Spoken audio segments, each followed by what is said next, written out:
Hey Vicky, are you there? Do you have a moment to chat at all really quick? I just wanted to let you know something if you had a moment to text.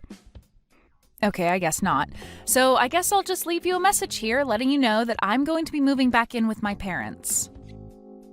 So, anyways, I'm really looking forward to seeing you soon, roomie. Hope you're as excited as I am. Wait, what? What are you talking about right now? What is this? I mean that, well, let's just say that things aren't exactly going super well with my husband, and so... Well, anyways, I just don't really want to be dealing with him right now is all. But anyways, I'm just glad that I'll be coming home to people who understand and are on my side. People like you. Isn't that right? I'm sorry, Danny. You're going to have to slow down and go over this with me one more time. I mean, is this some kind of joke or something? Or is it just your way of messing with me like you always do? Because I don't know why you think you can just come back here all of a sudden. Don't you remember you saying that you were never ever going to come back here? I have no idea what you're talking about at all, Vicky. I mean, it's not like you really even have a right to be complaining about me coming home or anything like that. After all, you're living with my parents at their house, remember? I know exactly whose house I'm living in right now, thank you very much for telling me. But that isn't even what I'm talking about right now. I mean that you were telling me that you're coming to live here with way too little heads up. But it doesn't matter because I also have some big news that I need to tell you. So just make some time to talk to me later today, okay? Oh, yeah. I would love to talk to you and catch up and all that, but I'm actually just going to be way too busy doing other things. You mean like going to the casino and coming back home pissed drunk and God knows what time? Because if I recall correctly, that was one of the reasons why you ended up moving out. You said that you were sick of us telling you what to do.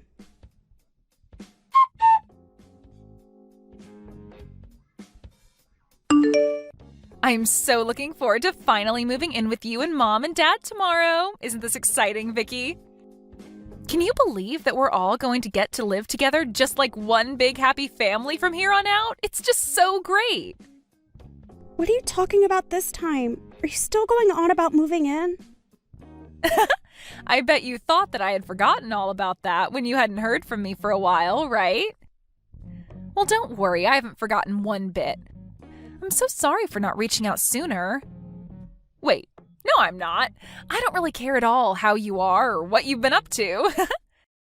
But you're probably curious about how I've been, so I'll tell you that I've been doing really well. Thank you. I've just been so excited to move in with you and my parents. Danny, I still have no idea what on earth you were talking about at all. What are you going on about? Are you playing dumb or are you actually just that stupid? It's actually the latter probably, isn't it? Well, don't worry. When I'm there, you're going to smarten up when I make you into my maid. Then you'll have to do whatever I want and you won't have any choice but to obey me.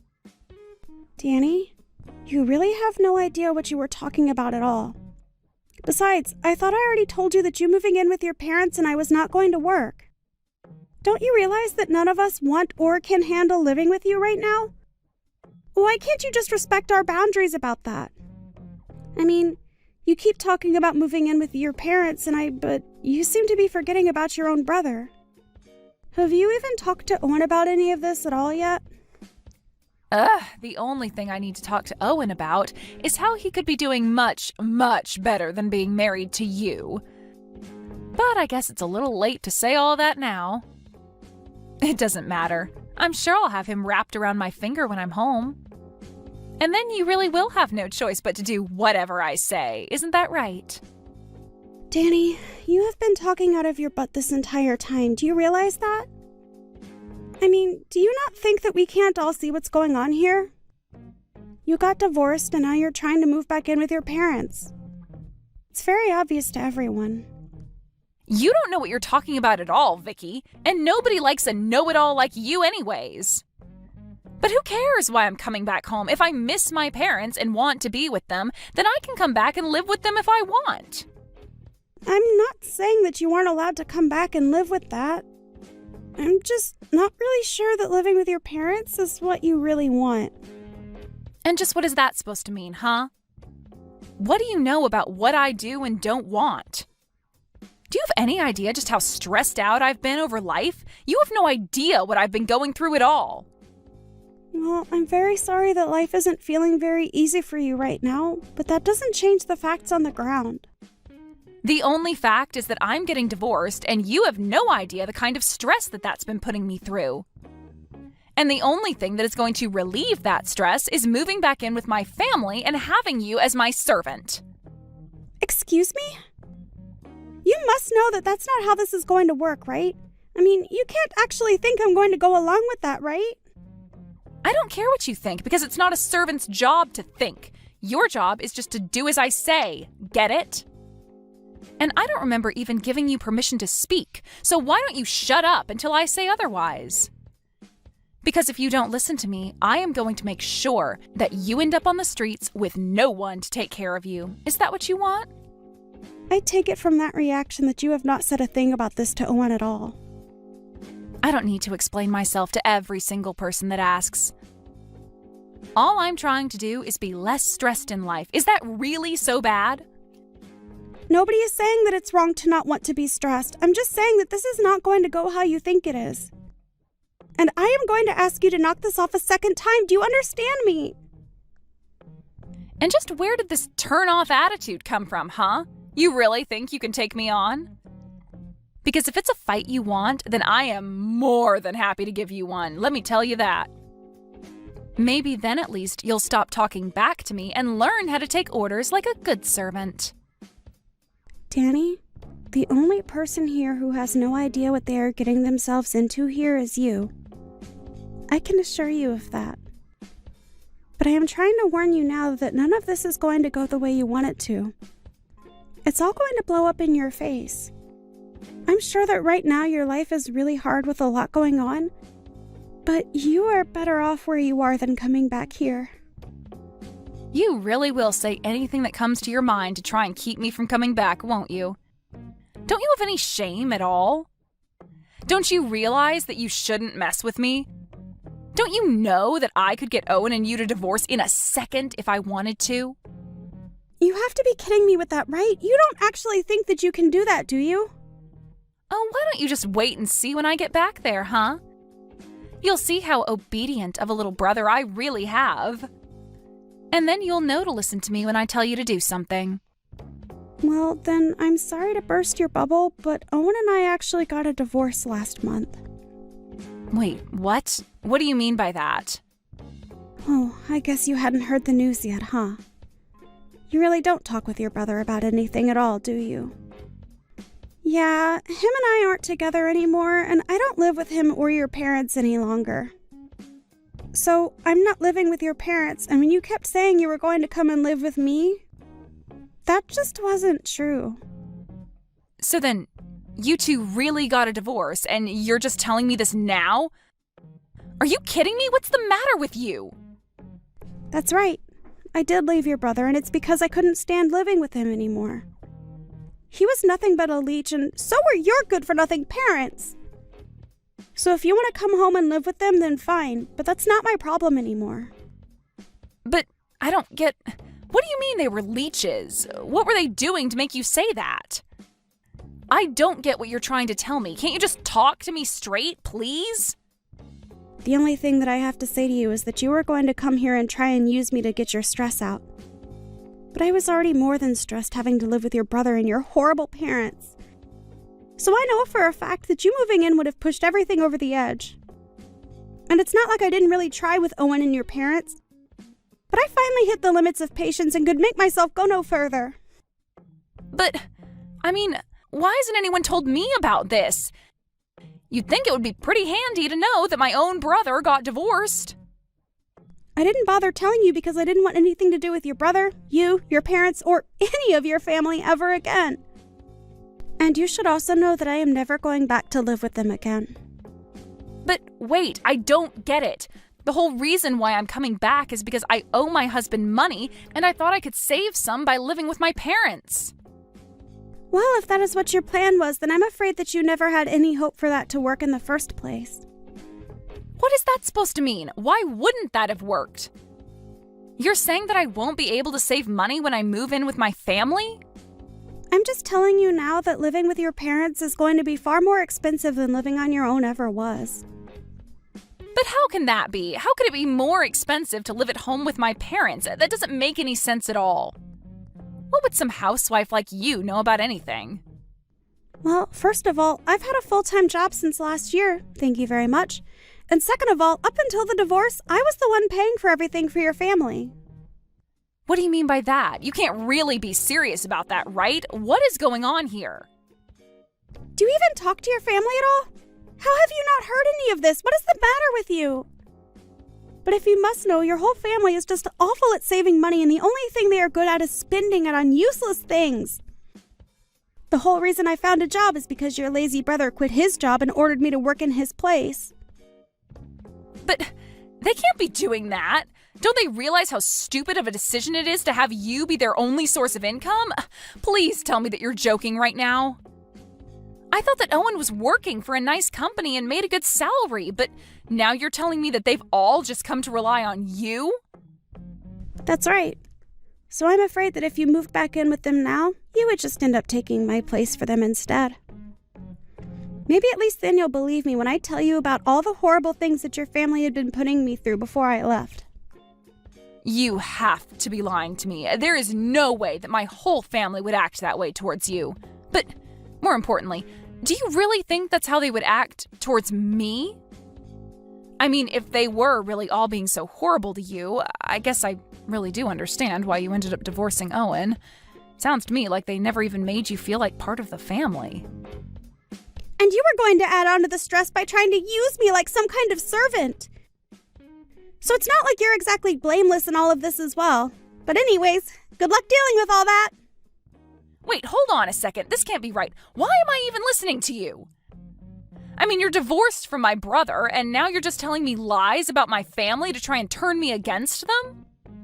I can see what you're doing here, you know. I'm not going to be fooled.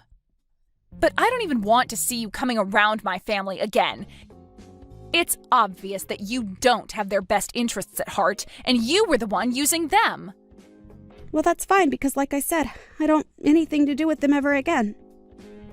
And if you really think that I would ever come back to them anyways, let me double down on that and tell you never to come to me for help. Because I won't be there for you at all. Oh, please, you think that anyone would ever need you? You're a good-for-nothing, useless housewife, and that's why my brother left you. So just stay away from my family. I already told you that I don't want anything to do with your family. How many times are we going to repeat the same conversation? We're going to keep repeating it until, hypothetically, if this was a script being written by an author with a word count, that word count would be satisfied.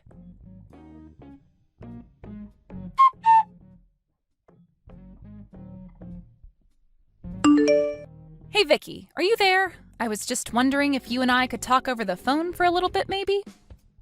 There are just a couple of things that I want to talk to you about.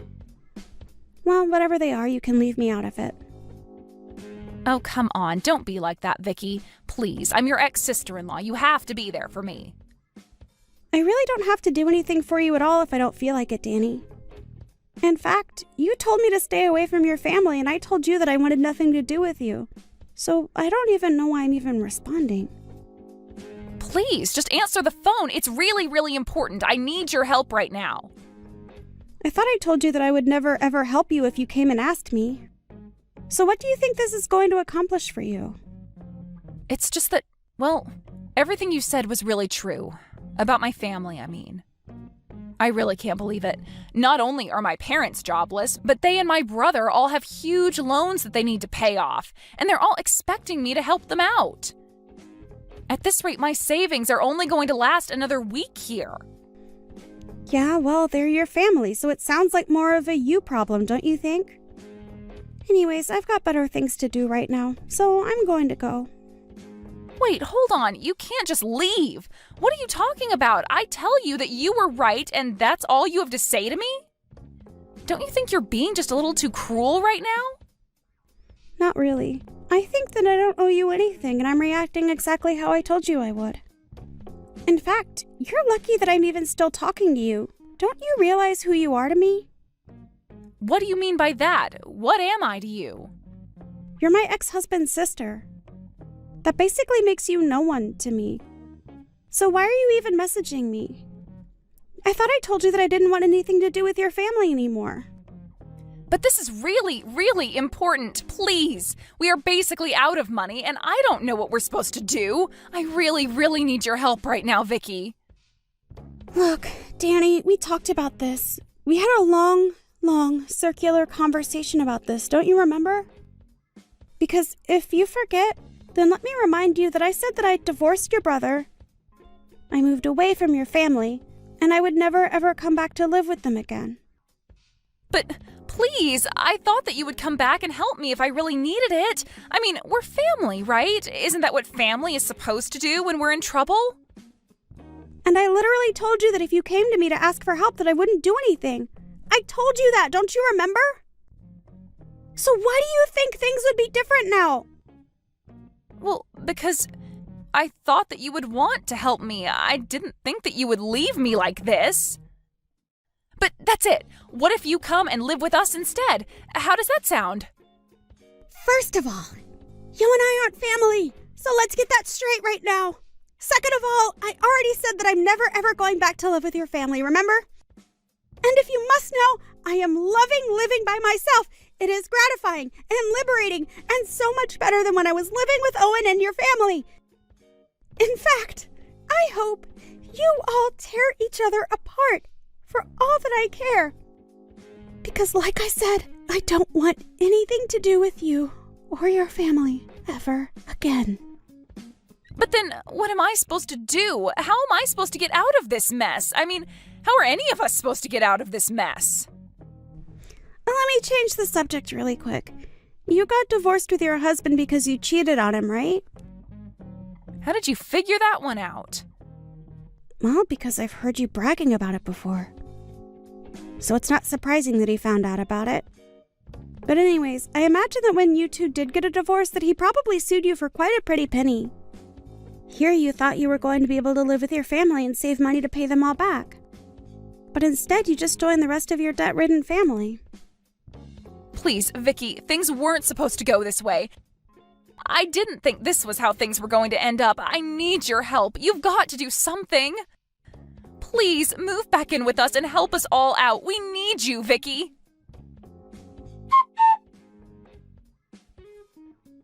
In the end, I heard that Danny ended up reaching out to every single other person she could think of for help with her problem. And from what I heard, she had burned just about every bridge she had made with anyone who might have been willing to help her under better circumstances. In the end, I think about half of the people that Danny knew ended up blocking her number. She was expecting to move back in with her parents and not have to worry about a thing. She even thought that I was going to be like a personal servant to her. Danny thought she was going to be able to boss me around while she paid for nothing and only had to worry about herself. But things went far, far off from where Danny thought they would. Instead of being taken care of by her family, Danny found that she was forced to be the main breadwinner for her family. It was obvious to everyone, however, that living like that wasn't sustainable. I heard that Danny and her family ended up selling their family home and moving to a much smaller apartment in the city together. I've heard that each of them have started to work as well. I can't imagine they are saving much money with all of their individual debts. But if you ask me, I think this is just what they all deserve. One can hope that if they do manage to get out of this, that they will have at least learned their lesson. As for me, however, I really was enjoying getting to live alone. After spending my entire time married to Owen, taking care of him and both of his parents, to have just some space for myself was just what I needed. Of course, after a while of being divorced, my heart began to wander and I thought about finding someone new. It was actually just around then that I happened to run into my future husband at the grocery store. We were both grabbing the ingredients for the same recipe that we saw on TV, and that was how he ended up asking me on a date with him. After that, things fell into place rather quickly for us. We're already engaged to be married, and I couldn't be happier. It really does just go to show you what a difference having a healthy and supportive network around can make. But it also highlights the importance of being able to take time to be alone and reflect on things. Mandy, how late are you going to be out tonight? You hurry back to this house right now and start making me something to eat. Because you've been out of the house all day, my stomach has been in pain waiting for you to come back and cook. You really are the most useless woman ever if you're willing to let an older woman starve because you want to be out of the house all the time. I have been acting like your parent this whole time, so come home and show me the respect I deserve. I am starving. I'm sorry, Isla, but I'm at the hospital right now, though. I've had to stay here a bit later than I was expecting, so I won't be home until late tonight. Could you please make something for yourself? Huh?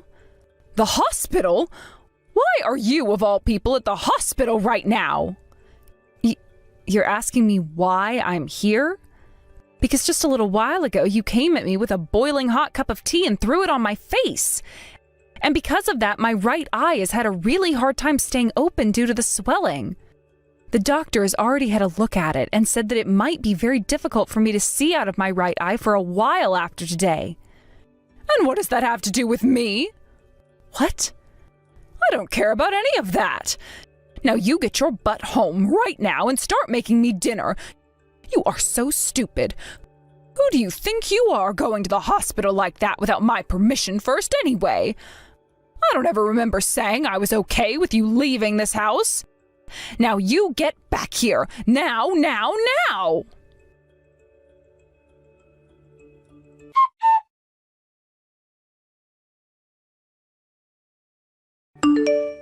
I'm sorry, Miranda. While texting with you, I was asked by the doctor to go with him and have some more exams done on me. He's done everything he can and gave me some medication and wraps to use to help my face, and I'm sorry. It's about time. Making me wait an hour for a response like that. I can't believe you did all of that without telling me. You really are nothing but trouble, Mandy. I'm sorry for leaving the house without your permission. But Miranda, why did you come out of nowhere with scalding hot tea and throw it at my face? Tell me, what did I end up doing wrong that required you to do such a thing to me? You're asking me? Mandy! I threw that tea at your face because you said you were going to that wedding. What? You were going on about it being your little brother's wedding or something like that. But that would mean you'd leave this house, you stupid idiot. That's why I had to discipline you. You deserve to have your face burned and right eye screwed up. You can't be serious. That is my little brother, my one and only brother, and one of the last members of my family. That's why I wanted to go to his wedding. Shut your mouth right now. I will not take that kind of talk from a complete stranger like you. I will have you thrown out of this house if you think you can slack off from your chores to be at your little brother's wedding. Now, if you still have any plans to go there, then go right ahead. But you will not be coming back to this house. Understood. I'm sorry. Don't you ever show me that kind of poor behavior ever again.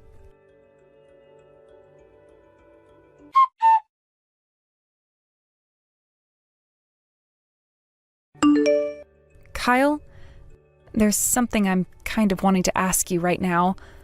Oh, Mandy, why are you texting me this late at night? This has to do with your wedding tomorrow, actually.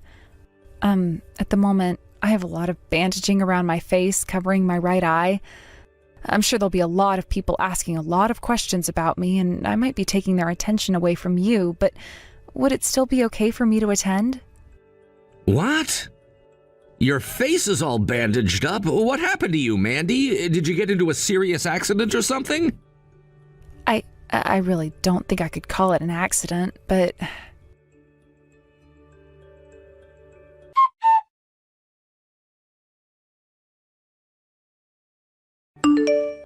You're lying about that, right? There's no way. That's completely messed up. Nothing about that is normal for someone in your shoes to have to go through. Mandy, how are you normally being treated over at that household? How am I normally being treated? I like to think this is how things are for me every day. Are you kidding? So you're telling me things like sustaining second and third degree burns on your face due to your mother-in-law is a common occurrence there? Well, I'm sure what happens here isn't right. Actually, this was the first time I'd been hurt this badly by her. Normally, she'd just be pushing me down the stairs or throwing away my cooking and making me start again. There have also been times where she'd lock me in my room for a day or two. She would lock you in your room for a day or two? None of that is anywhere close to normal, and it's outright dangerous. That is all absolutely screwed up what you're having to go through. Nothing about that is normal. And what happened to your husband? He's living there with you as well, right? Has he not been saying anything to his mom about how she's treating you? All he says to me is that things were a lot worse for him when he was younger, so I'm actually being treated pretty nicely by her. Huh? Well, I was always a little bit spoiled when I was younger, right? And that can be seen by how useless I am now, right? Well, my mother-in-law has stepped in for Mom and Dad and has been raising me the right way by disciplining me. Wait a second. Are you actually being serious right now, Mandy? Yes. I'm actually really thankful for what my mother-in-law has done for me. However, she told me that if I go to your wedding tomorrow, she would have me exiled from her house, and I'd never be able to go back there. Oh, that's left me feeling a little bit confused now. What should I do now? I'm not feeling good about either choice I have. I can't believe that someone as kind as her would say she'd have me exiled from her house like that. Mandy, pull yourself together, please. What? Look, you and I, for the longest time now, we've both been raised with very different views of things from everyone else, right? I mean, Mom and Dad both beat us a lot when we were younger, and that's why we feel like we were always the bad children and they were perfectly good parents. We never had the luxury of having loving parents, and we're told that all of our family members outside the house were fake and just trying to tempt us away from them, right? Well, they were, and that's why Mom and Dad never let us meet with any of them, because they were too kind. Well, that was all wrong! What do you mean? My wife, when she learned about how much hell I'd been through at home, she made sure to show me what a true, loving family was. She and her parents both gave me the warmth that my body had been needing from a family all my life. Right now, I'm living with my wife's parents, right? Well, they have both done all they could to show me what having real, caring parents is like, and I thank them every day for that. When I come home to them, I scream out that I'm home, and they greet me with hugs and kisses. That's the way normal families should be. There's no way. That can't be true, right? I'm sure that's what you want to think, right? All right, I get it. At the moment, you don't want to go home to your family, right? Not really. Actually, I don't think I can because of what my mother-in-law said. Then you come to our house. I just spoke with my mother-in-law, and she said it was totally okay for you to come here and stay the night with us. She said she'd even get the bath all warmed up and ready, although you might not want to go in if your face is burnt. What? You're still out and not near your in-laws' house, right? If you tell me where you're at, I can ask my father-in-law to drive us out to come get you. So please, tell me, Mandy.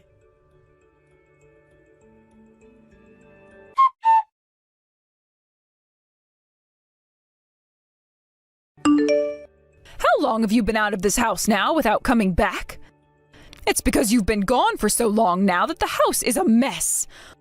I'll forgive you for not coming home at all and making me my early morning breakfast if you come home right now, you idiot woman.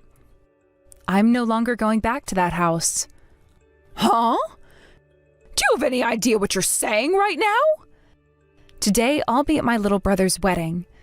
Here, I'll be meeting with my real family and enjoying their presence.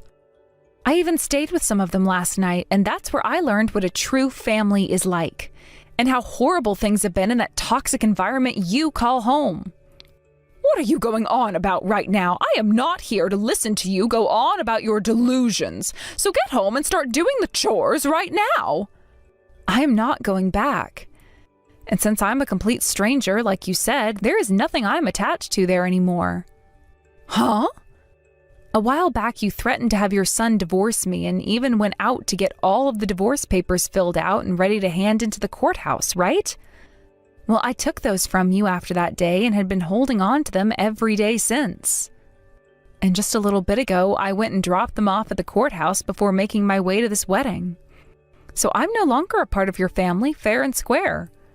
What did you say? I am no longer your son's wife, which means that you and I are now legally strangers to one another.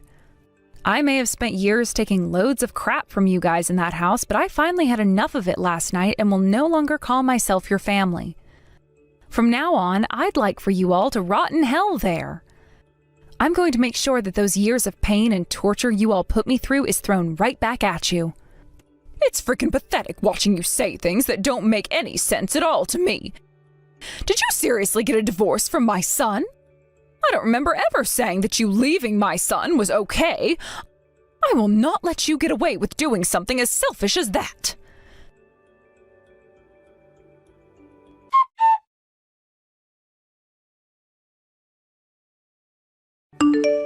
Since I've been asking for you to come home all week, yet you haven't made even a single attempt to, I'm having all your things thrown out of your room right now. All of those lovely photos of you and your little brother together will all be thrown into the trash out back and burned up later. Is that really okay with you, Mandy? I'm sure that would break your heart, wouldn't it? Since you're now aware of what I'm willing to do, get your butt back to this house right now. If not even this is enough to make you understand just how much of a screw-up you've been, then I'll have to take even more drastic measures. Go ahead. If you want to toss all my things, be my guest. Huh? Do you have any idea what I'm saying? These are not just empty threats coming from me. I don't really care, honestly. It's not like I ever had much to begin with. Also, there are no photos of me and my little sister over at your house. What? My family wasn't the best when I was growing up anyway, so I never had many photos of my brother and I taken when we were together. I'm sure the only reason you're trying to make threats like that towards me now is because you guys are in dire need of a working drone again, right? Well, I'm not going back to that life. Oh, just get your ass back here right now! The inside of this house is a dang mess, and I will not let it stay this way any longer. Then how about you get back to it and clean your house up yourself? On another note, the bank will be asking you guys to pay off the rest of the loan here soon, so please do what you can to pay it off. Huh? A loan? What the hell are you going on about now? Both that house you all have been living in and the car that you guys have been using were bought with loans, right? And my husband has been forcing me to pay off both of those loans by myself. He told me that since I was the one working, I should be the one to pay off things in the house. And that makes total sense to me. Since you were going to continue working after marrying my son, then you should be putting all that money into the house and family. Yes, and I totally agree with that. Hence why I would put the $2,500 I made each month into the house. Yet that wasn't even enough, so I had to start using up my savings and putting in another $500 every month, making a total of $3,000. But now that I'm a complete stranger to all of you, there's no reason for me to be paying anymore, right? I want for you guys who are still living there and who are still using that car to pay instead of me.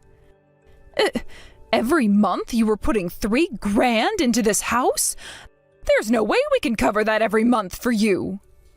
I want to know why you were even having to pay that much. Are you trying to lie to me now in order to make yourself look good? No, I think you've just forgotten is all. After you went and had the inside of the house completely remodeled and then all brand new furniture placed inside, the price of things went way up. And then you said when getting a new car that you wanted the most expensive SUV they had on the lot, which only made us have to get a bigger loan. Neither the house or that car are mine though, so there's literally no reason for me to have to pay for them anymore. If you're not going to be able to pay off the rest of those loans, then sell the house and the car. That will be your worst-case scenario, I'm sure. I am not screwing around right now. Why do we have to do all of that now? We are not paying for any of this. You are going to be paying for the rest of this house and car, whether you like it or not.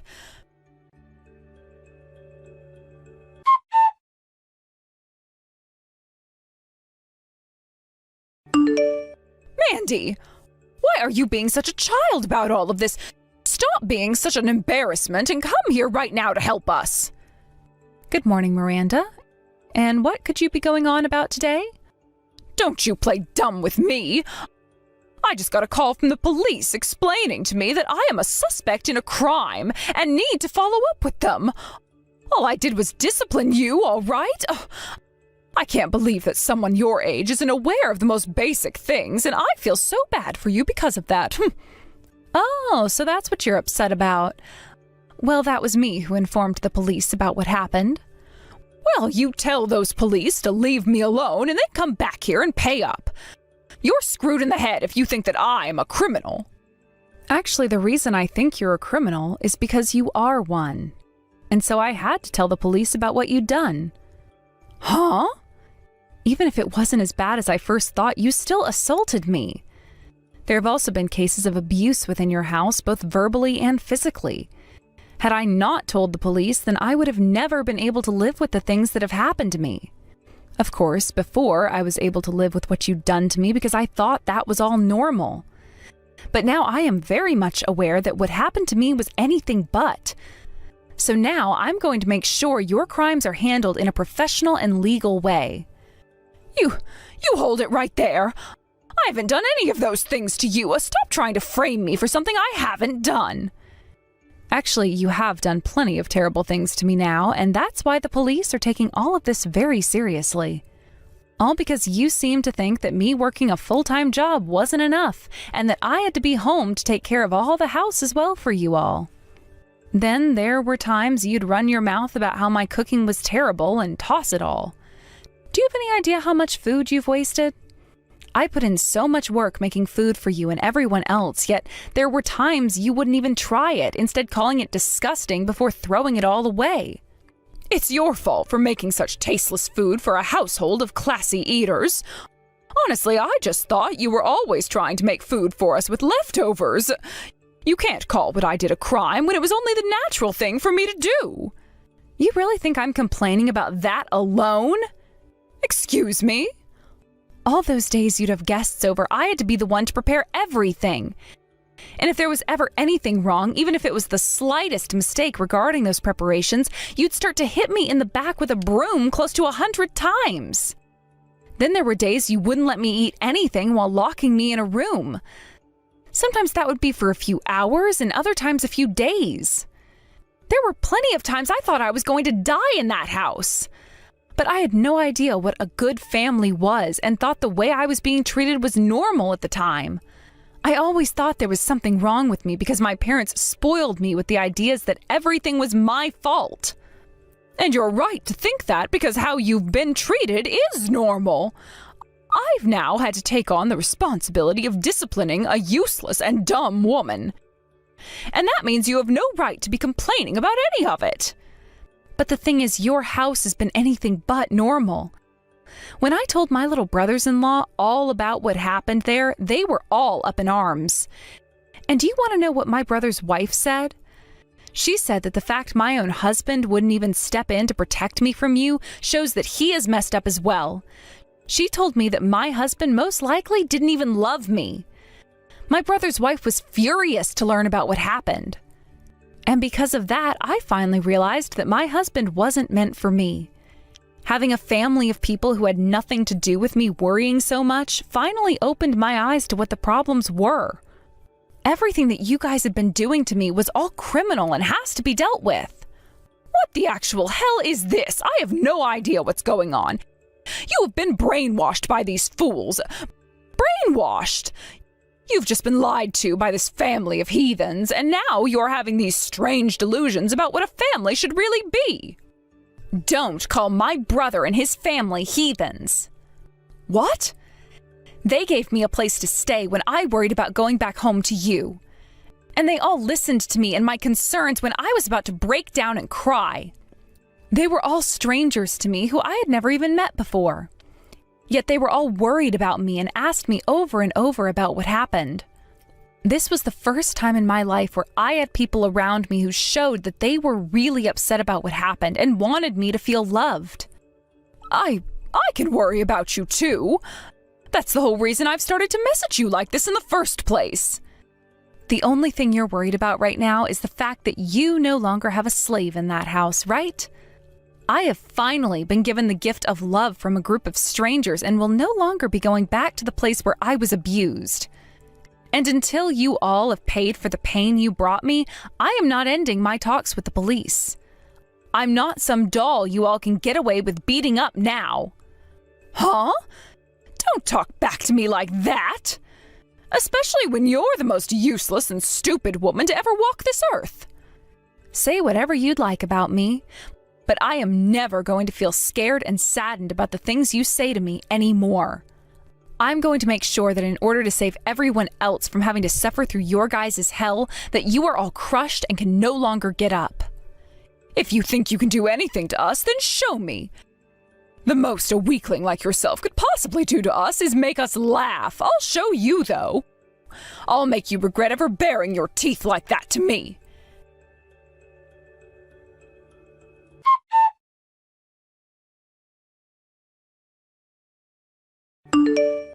Hey, stop acting like a child and respond to me right now. What happened to all that power you had yesterday? You've always acted like a coward, so I'm sure there's no more fight left within you now. But I've had enough from you, so be ready for the beating of a lifetime. I'll make sure to discipline you with every bit of my body so that you will never be able to talk back to me ever again. Hello. Sorry for using my older sister's phone. I'm her little brother, Kyle. My sister has had to spend years dealing with abusers and is now sound asleep, finally getting some good sleep at this house. That's why I'll be talking with you right now and letting her sleep in this morning. Huh? So you're going to be taking her place talking to me then? You have the same blood as that useless woman, so I'm sure you're just as pathetic, right? I'm sure whatever you have to say to me means nothing at all, so get your sister to talk to me right now or I swear I'll… And why should I have to listen to what a criminal wants? I'll make sure to have our lawyer get in touch with you soon so you can have the much more serious talk with them.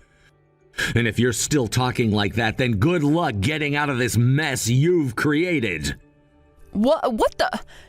You guys have a lawyer now? Well, of course. Mandy needs to make sure she has someone to support her when asking for a settlement from you. And I'll have you know this right now. My sister is not changing her mind on what she wants from you. So I would highly recommend you and your family start working together with a lawyer if you hope to have any chance of lessening your punishments. Wait just a second. Why are you talking about something like that right now? A lawyer? A settlement? All of that is the kind of stuff you only hear about in dramas. Well, unfortunately, right now we're dealing with a lot of drama, so this has to happen. What you did to my sister was all crimes, and some of those could have very well been considered life-threatening crimes. I think she has every right to have you all pay her a settlement for the damages and ask that the judge sentence you to some time. I'm hoping that she gets away with pulling a massive settlement from you before you go. I'm not taking this from my daughter-in-law. I won't let her take anything from me or send me to prison. And having to pay for a lawyer would be a complete waste of our money. Eliana doesn't even have any money left either, so how is she paying for a lawyer in the first place? If that's what concerns you, just know that my family is paying for her lawyer. What? My wife happens to be a lawyer herself, so she was able to find someone in his firm that could help us at a reduced cost. Actually, the man she's found for Mandy is one of the best lawyers in this city when it comes to things like domestic harassment and assault. Your wife is a lawyer? Yes, which means she is friends with a lot of the police force and has friends who are detectives as well.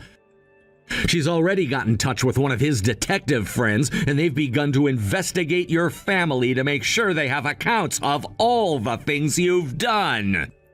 We already assumed we'd find lots of things like assault and harassment within your family based on what Mandy told us. But who knew you guys were also known for theft and scamming? Seems you guys have been on the run from all of that, too? You guys were able to find out about all of that as well? Of course! But you guys were able to run away before the police or anyone could find you, until now. So don't be surprised when the police begin to ask about that later as well, and the judge, of course. We've already told the police about it with the evidence we found, so it's only a matter of time before they come to your house. Be prepared to be taken into their custody soon.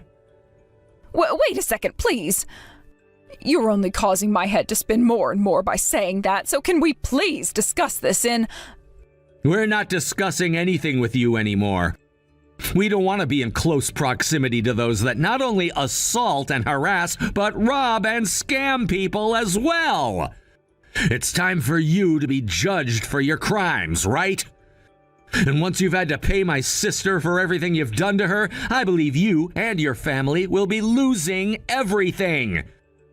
Normally, that would leave you on the streets with nothing at all, but luckily, you'll be in prison after paying, so you'll still be fed and housed. If that happens to me, I won't have a life after getting out. I don't care what all we did. You shouldn't be wanting to send us to jail, right? Do something to stop those police. If you let us all fall, then we'll never be able to get back up. After all those years of hurting my sister under your oppression, what makes you think I'm listening to you now? This is what you deserve for your crimes, so take it on the chin like an adult and stop being such a problem for everyone. You're nothing more than monsters. I won't let you do any of that crap to anyone ever again.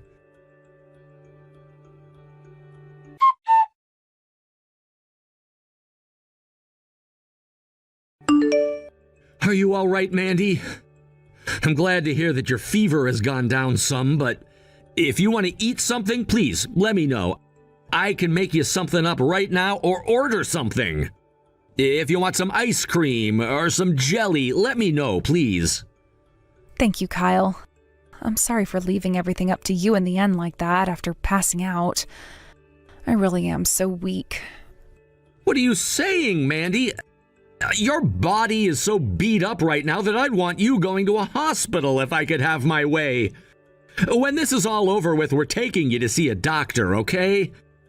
We need to make sure there isn't something worse going on inside you and that it will all heal with rest and time. I'm sorry this has all had to happen right after your wedding. Stop apologizing to me for everything, okay? Also, this is me paying you back. What? The one who had always been protecting me from Mom and Dad back in the day was you. You also handled things like my college fees and telling Mom and Dad off when they came looking for me. I know that you've pretty much been doing everything to take care of me. You knew about all of that? I'm your little brother, aren't I? Of course I'd find out who was taking care of me like that when it's my own sister. I want to say, you have been working so hard all your life for other people besides yourself. So from here on out, let me care for you. I'm not your little brother hiding behind your back anymore. That's very true. I can't believe you grew up so fast without me ever noticing. I'm so happy. Come on now, stop talking like you're my mother or something. I'm sorry. Someday I'm going to have to thank you properly for all of this. And I'm telling you, you don't have to. All I ask is that you focus on getting better again. You've put up a fight for long enough now, and it's your time to relax. So from now on, if you're starting to feel unwell or sick, let me know, and I'll be there for you. When you passed out like that, I was freaking out. Sorry about that. I didn't think that I'd be making all of you worry about me like that. I've always been so used to having to care for myself on my own, so when I saw all of you worrying about me, I had no idea what to do. I'm sure you're still thinking about everything you'll have to do after today, but look, think of the time you have right now as rehabilitation. You don't have to overwork or anything, just as long as you take the time to feel better again. That's true, actually. I'll think of things like that then. See, I want you to start right now learning how to relax and let others do things for you. Actually, I want you to tell me right now how you feel about me. You've never said anything about how you think of me before, right? So give it a try right now. Now that you mention it, I don't think I've ever spoken out about anyone. Saying this right now is going to be a bit embarrassing. But if I don't say anything, you'll never know, right? So I'll say it. Thank you so much, and I love you a ton, Kyle.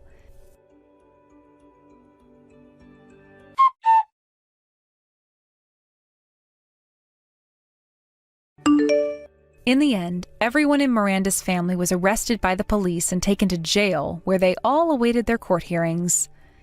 There, I was able to get a settlement from both Miranda herself and my ex-husband, which ended up being for more than they had combined in their bank accounts. Iris was also charged with multiple accounts of assault and 2 charges of attempted murder, while the whole family was charged with things like robbery, grand theft auto, and fraud. And just like I had told Miranda, they all would end up going to prison to do some time, which is actually lucky for them considering they had to sell their house in order to pay those settlements off. So better there than nowhere at all. I think that my ex and his dad would be getting around 5 years in total, while Iris got 15 years, which at her age is pretty much a wrap. I can definitely say one thing though, and that's that she will never be hurting anyone again, and I'm sure the same can be said for my ex too. My brother was very happy with the end results, and I think his whole family was cheering when the trial and everything was over and finished in my favor. When that was all done, we went out for dinner at a 5-star hotel outside town, where I got to have my first ever course dinner and have food cooked for myself for once. I told everyone that since I'd been getting a lot of money from Miranda and them, I'd pay for everyone's dinner. But the moment I brought that up to the family, every single person said no to me in unison, which just goes to show I'm in good hands now. As for myself, I was originally thinking that after my body had healed up and I got most of my sight back in my right eye, I'd leave my brother's family's house. But none of them wanted me leaving their house just yet, and instead chose to have me hired as their part-time housemaid. I am having to do a lot of the chores and cooking I was doing before. However, this time I was being paid to do them while also being thanked and not having to worry about being hurt in any way. My body still has a ways to go in terms of healing, as my face is still getting some work done on it through grafting and having the wraps replaced. However, the doctor did say that in a few more weeks I could keep them off and start taking showers and things like that again. I also ended up going to see the doctor for a full body exam a week after everything was settled, and there I learned that I had broken one of my ribs at one point, but it was all healed up now and not worth worrying about. I was also told to start taking large amounts of vitamin D, since it had been a long time since I last went into the sun and was starting to feel that for sure. All in all, though, my body did end up holding itself together pretty well, and the doctor told me that within a couple of months I should be feeling 100%, as long as I kept on getting the sleep I needed and resting a lot. Right now, I think I'm feeling the happiest I have ever felt, and it only took me close to 30 or so years. Amy, how are you? What are you doing right now? Hurry up and answer my messages. I know you're not busy. I bet you're just lying around doing nothing. Helen, hi. I'm fine. Hope you're well too.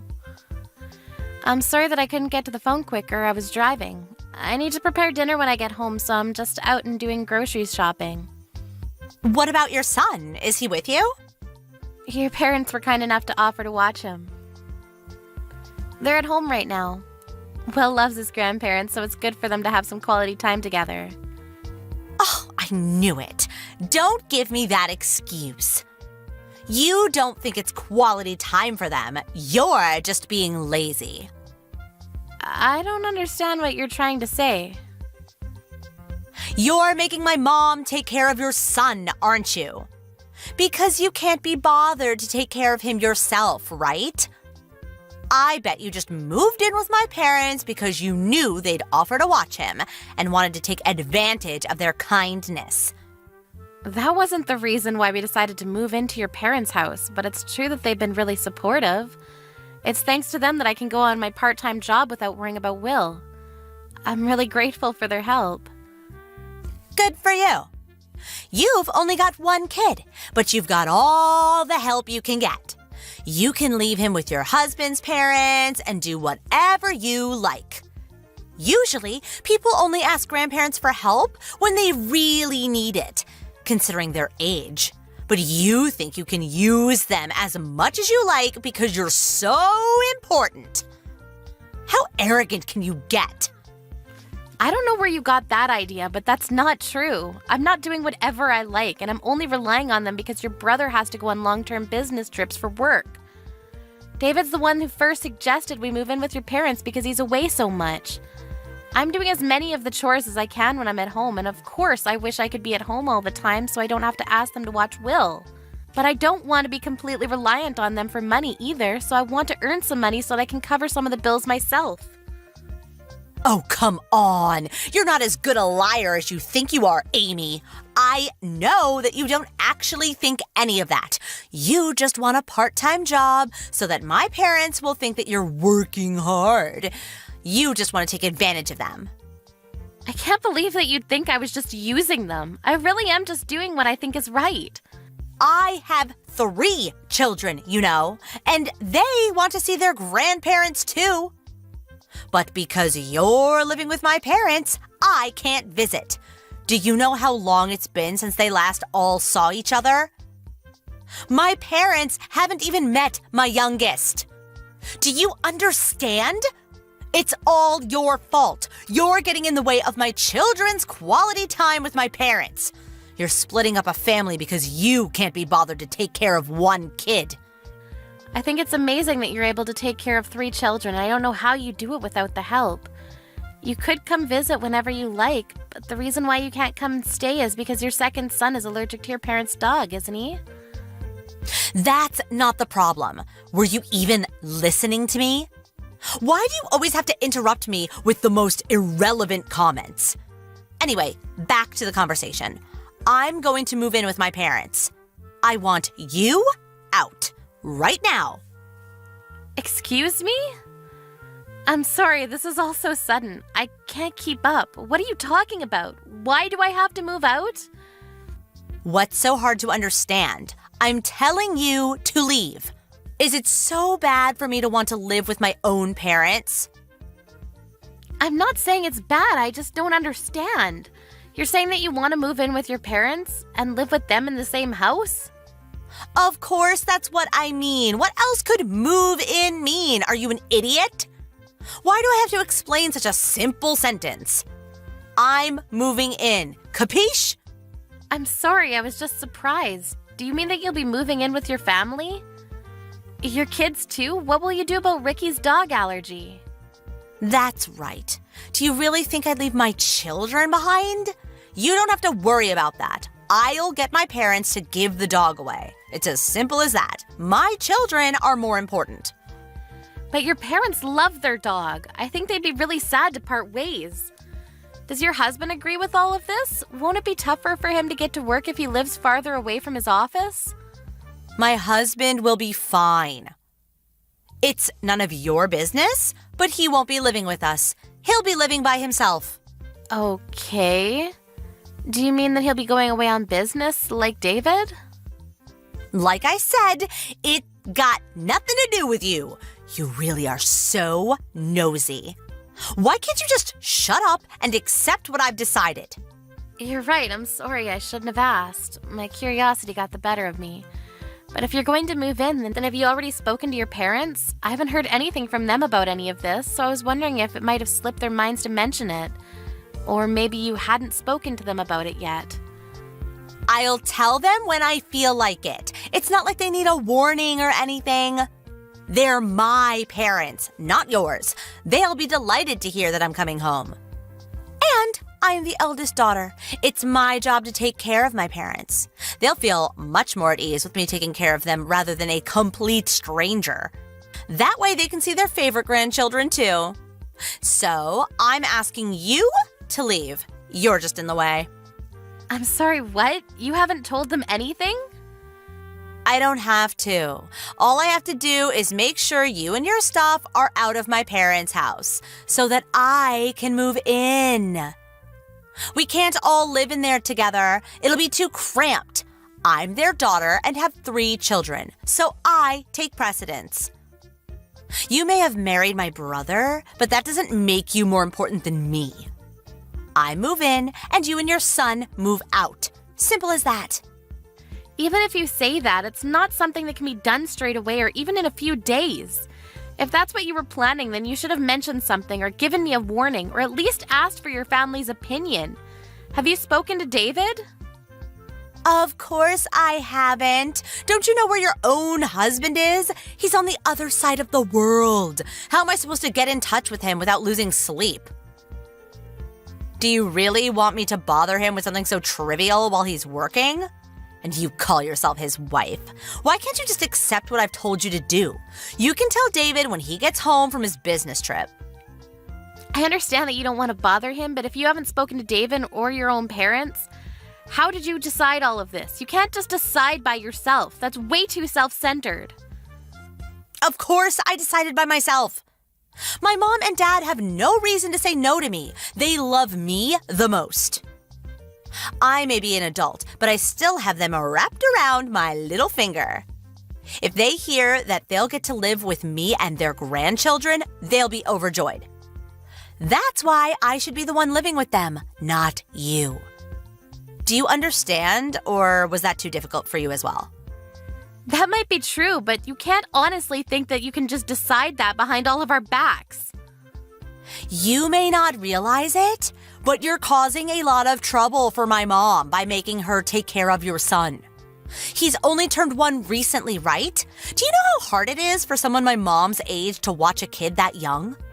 I can't just stand by and watch as you take advantage of my mom.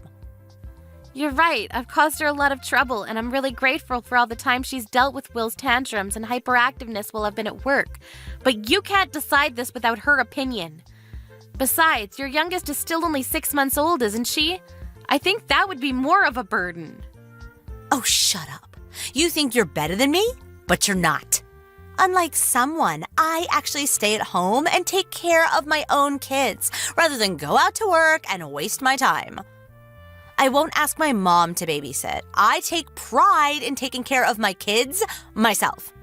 Neither one of us is better than the other. I respect you for being a stay-at-home mom with 3 kids.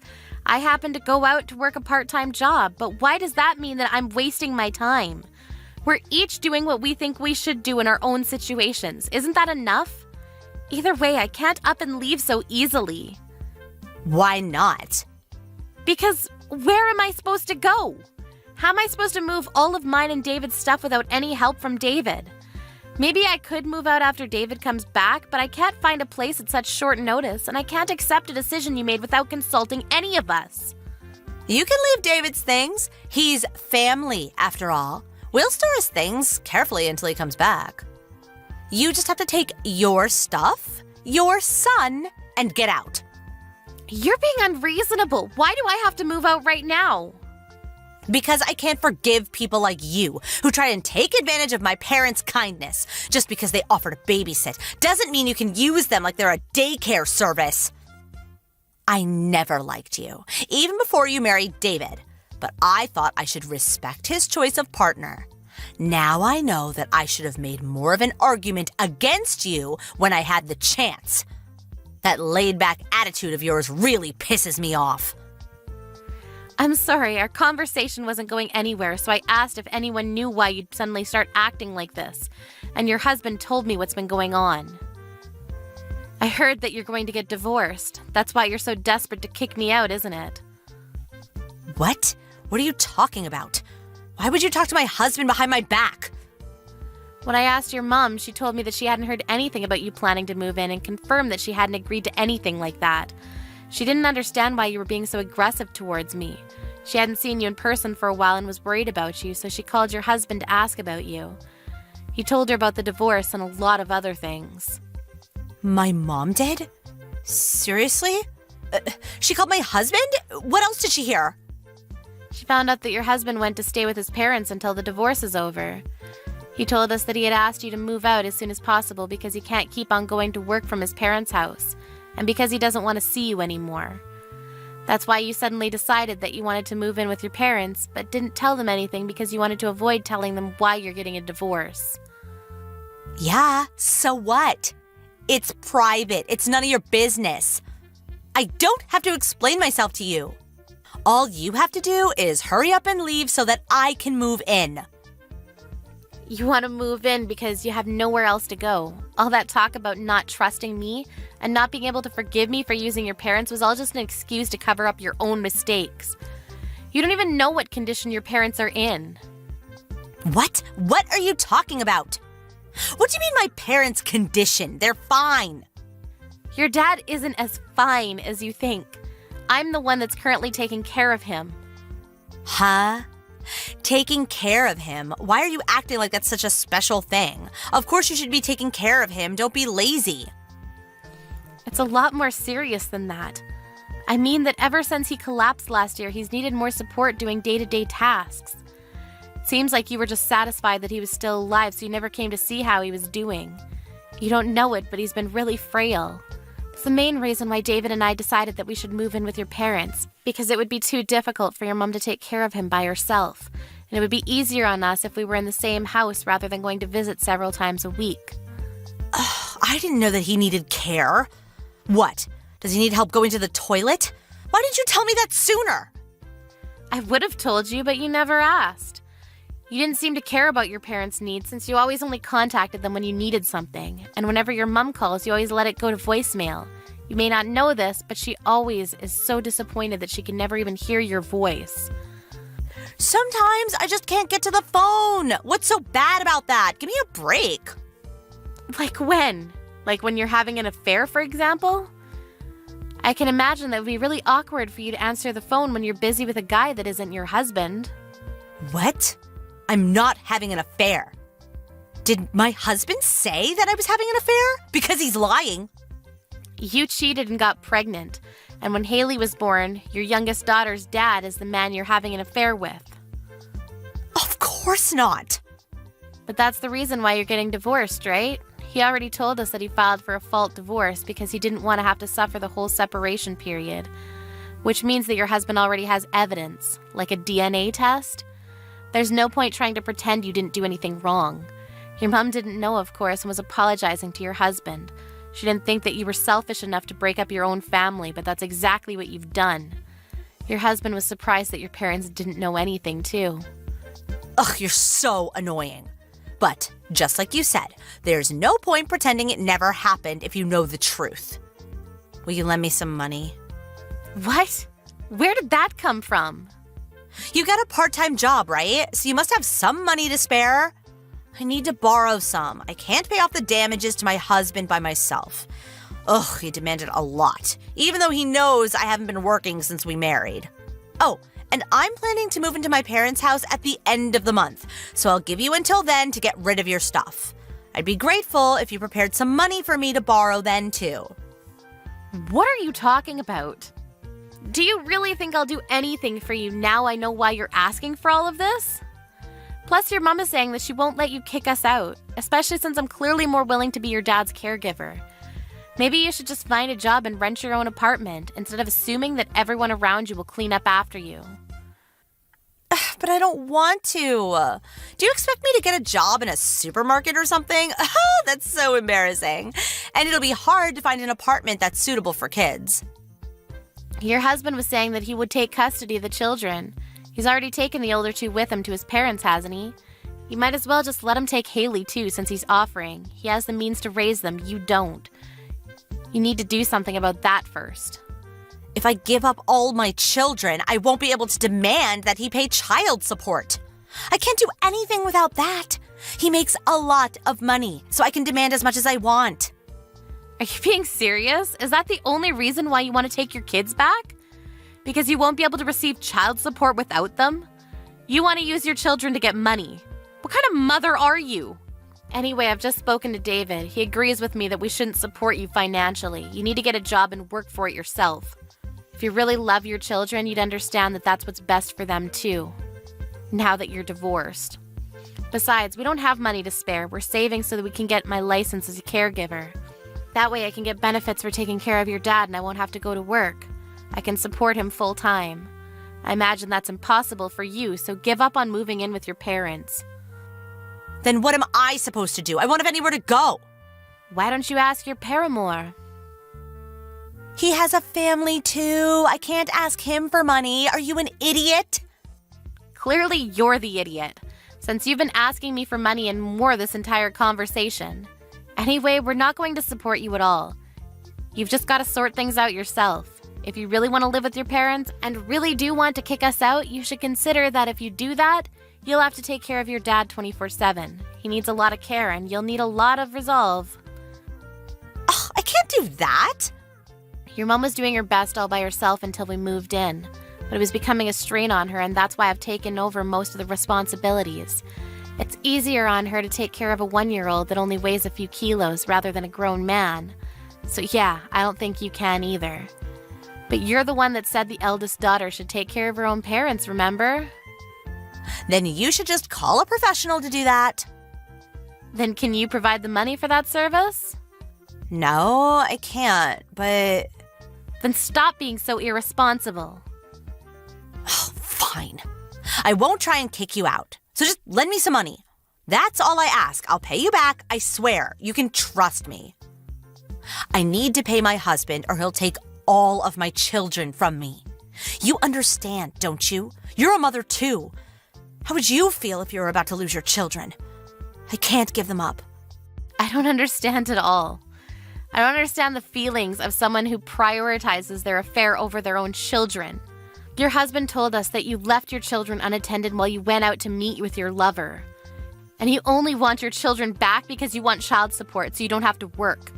I don't want to understand how your brain works at all. If you won't take care of your dad or even try, and you don't have the money to pay for a professional, then you should try taking care of yourself first and get a job. Maybe if you show that you're willing to pay, your husband will let you pay installments instead. You'll learn more about being a decent human being if you learn that there are consequences to your actions. What do I do about my children? What about the child support? You're still going on about the child support? If that's all you can think of, then you've got a long way to go. And I suggest that if you care at all for your children, you'll let your husband take custody. They deserve that much at least. If someone as irresponsible as you raises them, I hate to imagine what kind of people they'll grow into. Anyways, do your best. Good luck with your job search. I hope you're happy.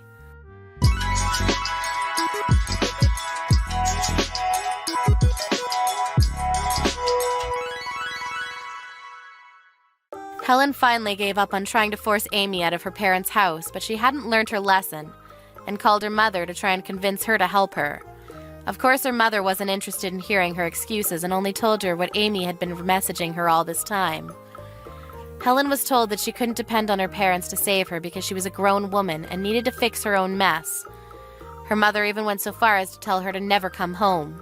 It looks like Helen's own parents had gotten sick of her taking advantage of their love for her and warned her to never expect them to lend her money or run errands for her ever again. In the end, her 2 older children were taken by her husband, and she couldn't demand that he pay child support since her youngest daughter wasn't actually his. Her lover wouldn't acknowledge that Haley was his daughter either because he had a family, so nobody was obliged to pay child support. Haley was stuck with Helen as her mother, so Amy decided that she would sometimes visit them to see if Helen was actually working and doing her best to raise her daughter. Helen seems to have finally accepted her fate and is working day and night to pay her husband his settlement. and to raise Haley. There's something I'd like to discuss with you regarding the new house you built for us. Oh? What's this all about so suddenly? Well, you see, it turns out that only my husband, mother-in-law, and I will be living in that house. Wait, what are you talking about? So my husband and I have decided that you won't be living there. You need to find another place to live. Wait, what? That house was built with my money. Why on earth can't I live there? It's your mother's wishes. My mother's wishes? What are you talking about? You know the house was built to accommodate your mother's wheelchair, right? Yes, that's right. Well, your mother has made it clear that she doesn't want to live with you. She said she absolutely doesn't want you to be the one taking care of her. She said that? It seems like you two haven't been on the best of terms for a while now. I mean, our personalities have clashed since I was young, but... Well, apparently your mother has been tolerating it for a long time. But now, as she approaches her later years, she just wants to live peacefully and freely. So she's decided that she doesn't want to live with you anymore. Imagine being disliked that much by your own mother. Wait, my mother said that? She told you this? Yes, she did. You could ask her directly if you'd like. I think I'll pass. I have a feeling I know what she'd say. Great! So it's decided that my husband, mother-in-law, and I will be living in the new house. But I paid for that house with my money. I have every right to live there too. Didn't you use your father's inheritance to build that house? So technically, it belongs to the family, and my husband and I, as the real family, will live there. There's no problem with that. Besides, your father's probably happy in the afterlife now that the one he disliked is no longer in the house. My father wouldn't have... He wouldn't say that. What does my brother say about all of this? Oh, he's thrilled. After all, who on earth would want to live with someone like you? It's no wonder you're still single at 30. That's not true, is it? Absolutely. So you better start looking for a new place soon, don't you think? We've given you a month's notice, which is more than fair, right? Yeah, I guess I can find another house. Good.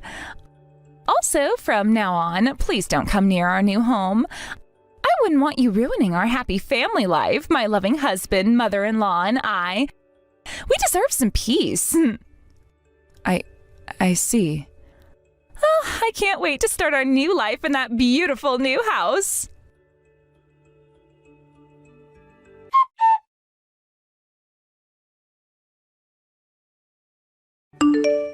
Beth, did you go have a look at the new house? No, not yet. I visited a few times while it was still under construction, but it's not quite finished. Wow, I'm still shocked that you're really building a house. Really? Why so surprised? Well, I mean, you built it for Mom, right? Yeah, so?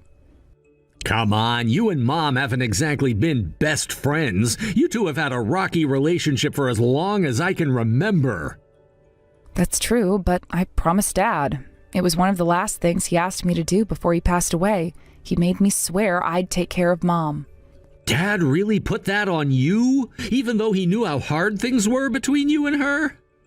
He did, yeah. I think he just didn't want her to be left alone. He asked me to make sure she was comfortable, especially since she's in a wheelchair now. I don't know how you do it. I mean, I know you love Dad, but caring for Mom all these years, and now you're building a house just for her? That's a huge responsibility. I know it seems like a lot, but Dad was everything to me. If this was what he needed for peace of mind, I'm happy to do it. You even took a job where you could work from home so you could be around for her. That's a lot to take on. You don't think you deserve a break? I've thought about it, but being here for her is something I'm okay with. I knew it would make caregiving easier. I still feel bad about it, though. I should have done more. You've been carrying this all by yourself. Don't feel guilty. You've had your own life to take care of. And now, with your job and marriage, you have new responsibilities. I never expected you to carry this burden. But that's just it. I should have stepped up. I just feel like I've let you down all these years. You haven't let me down at all. Really, I don't mind. Besides, we're family. We help each other out.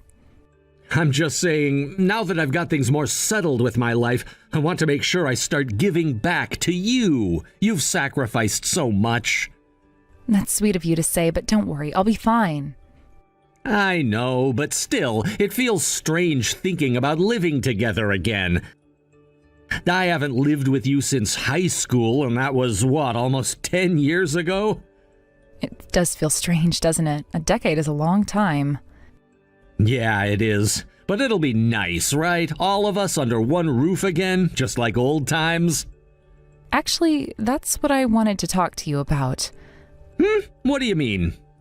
Well, I've been looking at apartments.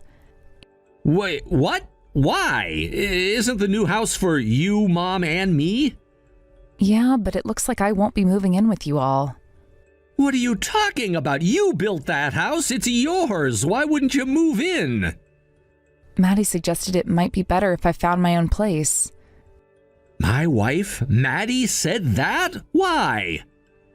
It's complicated. She feels that it might just be better if just you, her, and Mom lived there. That doesn't make any sense. You built the house for Mom. You're supposed to live there too.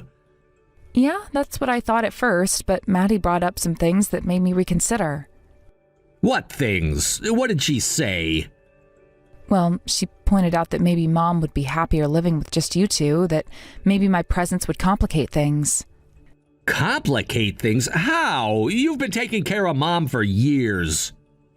I know, but Maddie thinks Mom might be more comfortable without me around. I guess it's more about giving Mom space. She doesn't want her feeling crowded.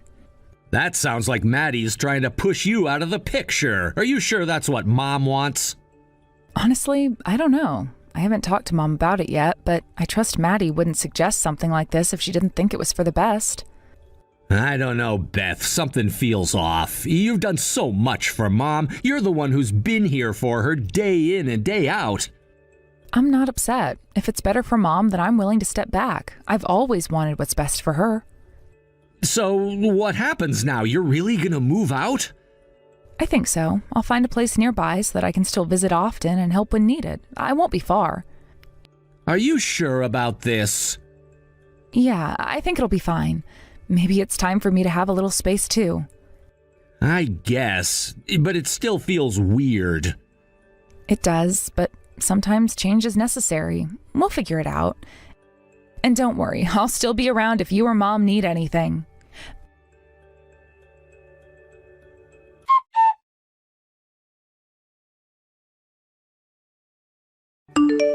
Beth, could you leave the key to the new house in the mailbox? I'll pick it up on moving day. Hey, are you really sure I can't live there with you all? I spent so much money building that house, and now I don't have any money left for a move. No, sister-in-law, we've already been over this. We agreed, didn't we? You're moving out. Actually, I don't recall making such a promise. Oh, stop it already. For once in your life, try considering how your parents must have felt. My parents' feelings? What do you mean? Can you imagine how much it must have pained them to raise a daughter they didn't even like?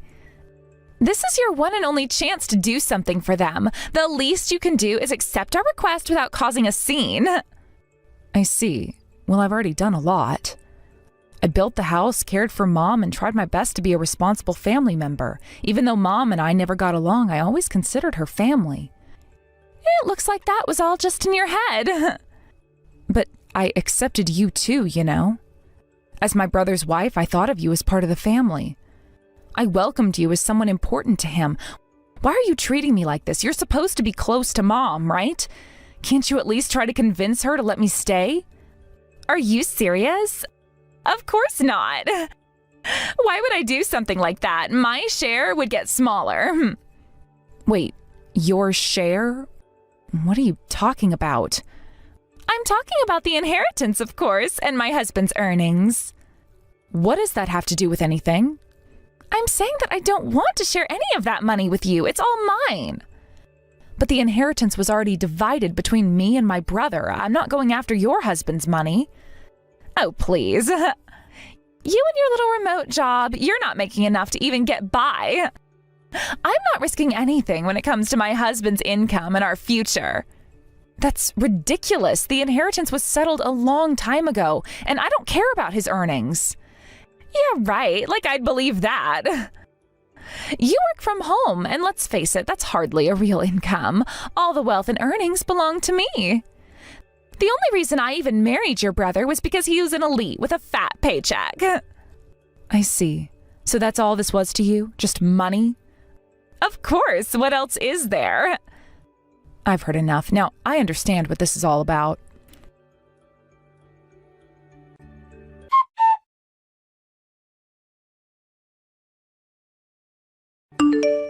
So, now that the house is finally finished, my mother-in-law and I will head over there ahead of everyone else. Oh, really? Well, how thoughtful of you to go out of your way like that. I truly appreciate everything you've done for us. You went so far as to build this house just for us. Now we'll never have to worry about finding a place to live for the rest of our lives. Isn't my brother going with you guys? Oh, he said he had some other errands to run, so he left this morning. For now, it's just the two of us heading over to the new house. I see. But honestly, isn't it quite pitiful? Pitiful? What do you mean? I mean, you went to the extent of building an entire house only to end up handing it over to us. If you don't think that's pitiful, then what would you call it? Well, laugh as much as you want. Have you already found a new place for yourself? There's no need for me to discuss that with you. True, but just so you know, mother-in-law mentioned that she's completely severed ties with you. I expected nothing less from her. Well then, I hope you get along well with her. Yes, and do make sure to leave the family home as soon as possible.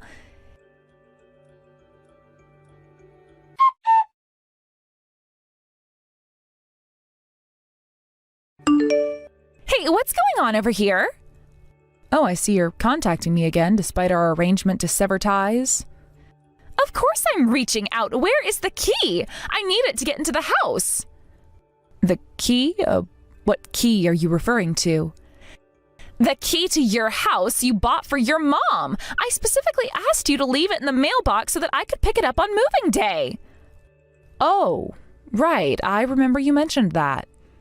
I thought you were joking, so I didn't take it seriously. What? Are you out of your mind? No, I'm completely sane. How can you be so nonchalant about this? Well, the house was purchased by me, so why should I be the one not living there while you and your family are moving in? It just doesn't make sense. I understand that my mother doesn't want to live with me, but why should I be forced out of a house that I paid for with my own money? From a logical standpoint, that really doesn't make any sense, does it? I thought you would at least make arrangements to find yourselves a new apartment. I can't believe you actually plan to live in my house. How could you be so audacious? So, what now? Are we supposed to end up with no place to live? It looks like that might happen if you don't do something about it right away. In that case, you need to start searching for a new place immediately. Would you like me to introduce you to a real estate agent I know? Don't joke around. It's unbelievable that you're pulling this kind of spiteful stunt. Spiteful?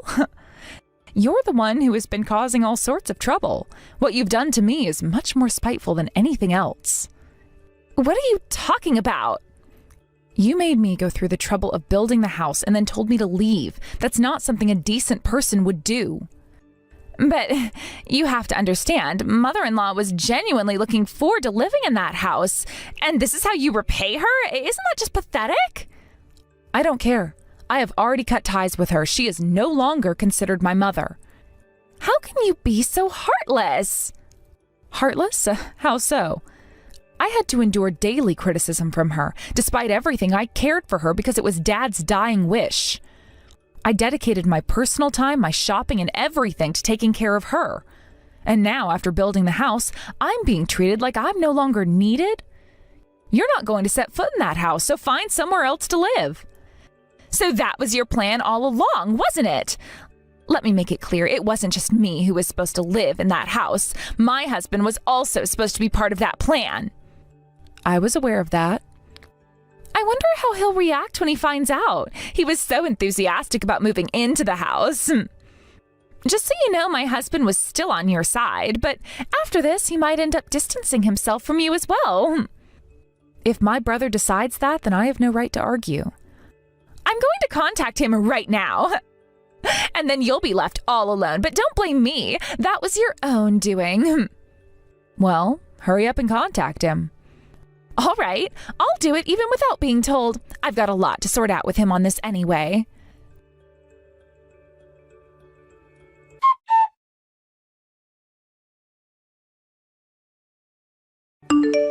Mitch, we've got a problem.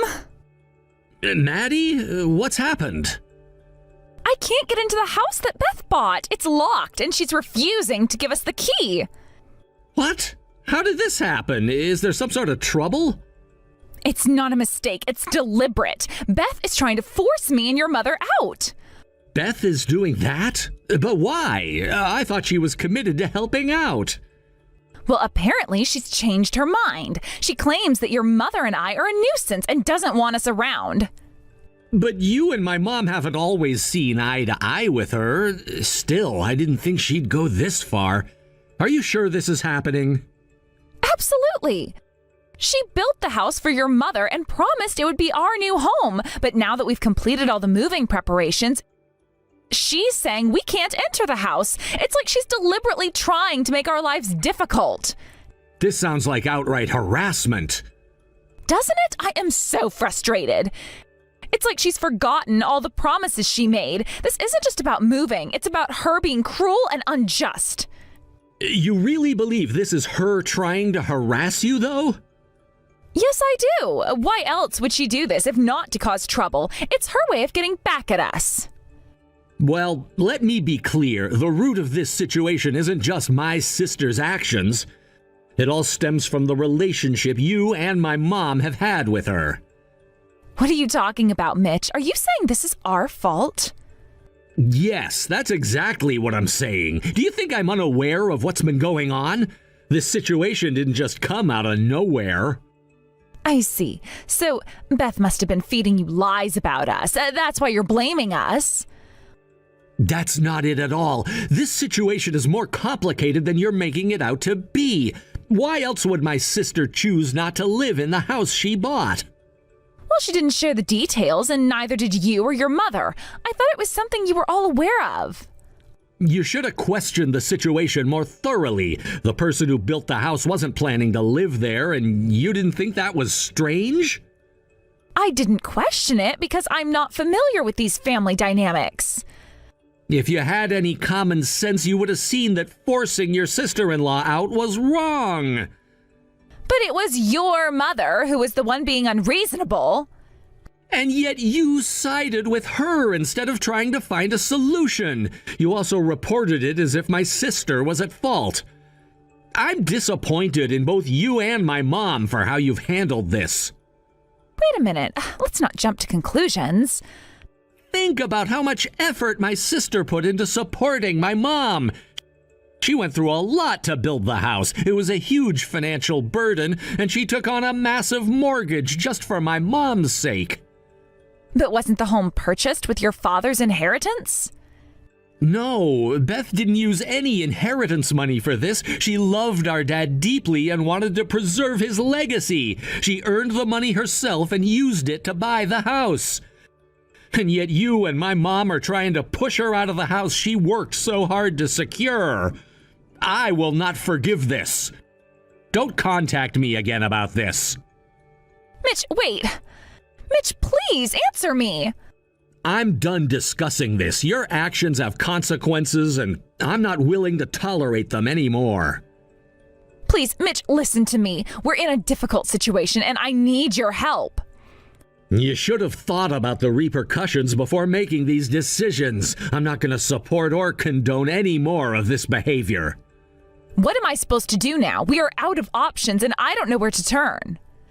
I'm sorry, but this is the path you've chosen. It's time to face the reality of the situation. So you're just going to leave us to deal with this all on our own? You need to take responsibility for the choices you've made. It's not fair to expect others to clean up your mess. Fine, I understand. But Please, don't turn your back on us entirely. I'm not turning my back, but I can't support actions that I believe are unjust. It's up to you to find a solution.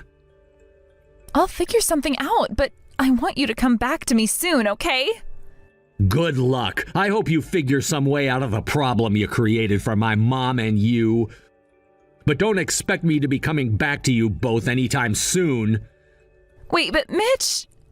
Goodbye, Maddie.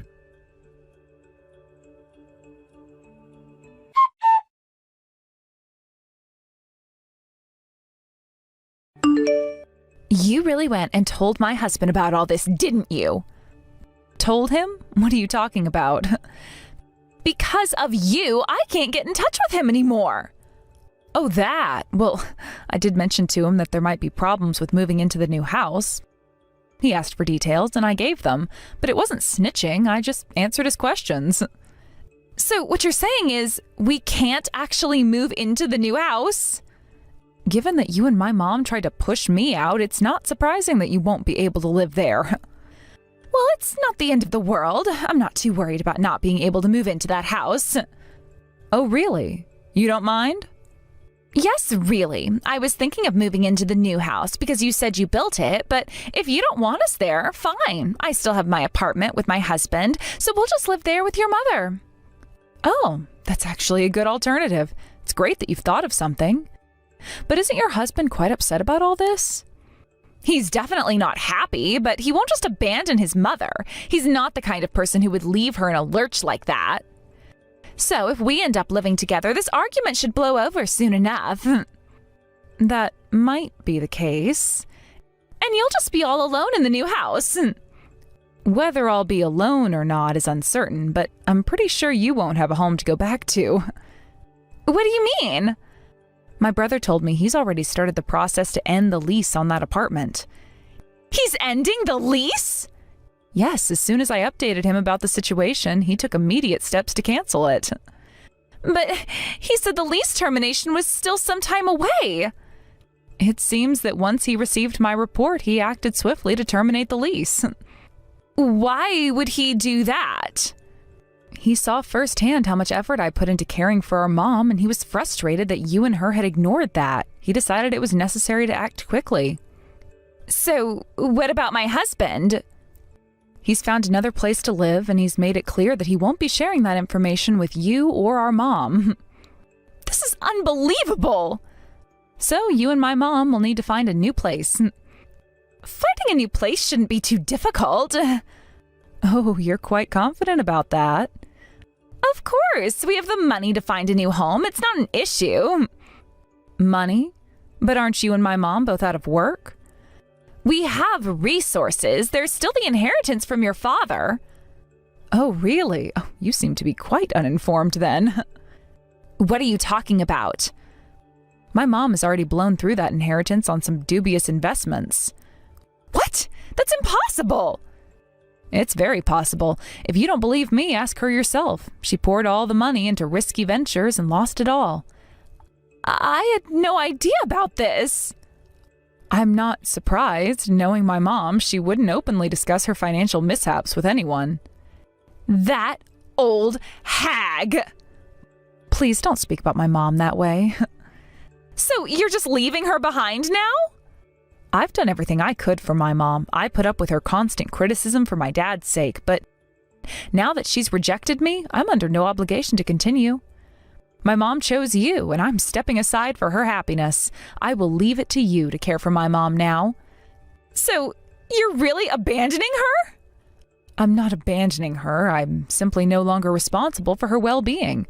You and my mom will need to figure things out on your own. I can't believe how selfish you're being. Selfish? I'm just setting boundaries. I've given more than enough, and now it's time for me to focus on my own life. And what if things don't go as planned? What if you end up needing support? I'll handle that if it happens. Right now, I'm focusing on making a fresh start and moving forward with my life. You really think everyone will be fine just like that? I believe so. I've made the necessary arrangements to ensure my future is secure. And what about us? Where does that leave us? It leaves you and Mom with the task of finding a new place to live. I hope you're prepared for that challenge. You've made things incredibly difficult for us, though. I'm sorry you feel that way, but I'm not responsible for your situation after what you both did to me. I'm just trying to move forward. You know, this could have been handled differently. You didn't have to make things so harsh. I did what I thought was necessary. Sometimes harsh decisions are needed to move on from a difficult situation. But where is the compassion in that? We're all still family, after all. Family doesn't mean we have to live together under every circumstance. We all have to do what's best for ourselves. And I don't remember either of you ever treating me like I was part of the family. I know. But what if you end up regretting this decision? I doubt I will. I'm confident that this is the best choice for me right now. And if things fall apart? I'll face that when it comes. For now, I'm focusing on the positive aspects of my new beginning. You really are heartless, you know. Heartless? I'm just trying to prioritize my own well-being. I've done a lot for my mom, and now it's time for me to focus on myself. And what about the future? What if you need support from us? I don't anticipate needing support. I've planned ahead and made sure that I'm prepared for any eventualities. Well, I hope you're right. Not like either one of you ever supported me in the first place anyway. Now, I've got a bunch of other things going on. Please let my mom know that I'm not going to forgive either one of you after what you've done and will no longer be coming back. Goodbye. Wait, Beth! I can't wait to start my new life in my new home.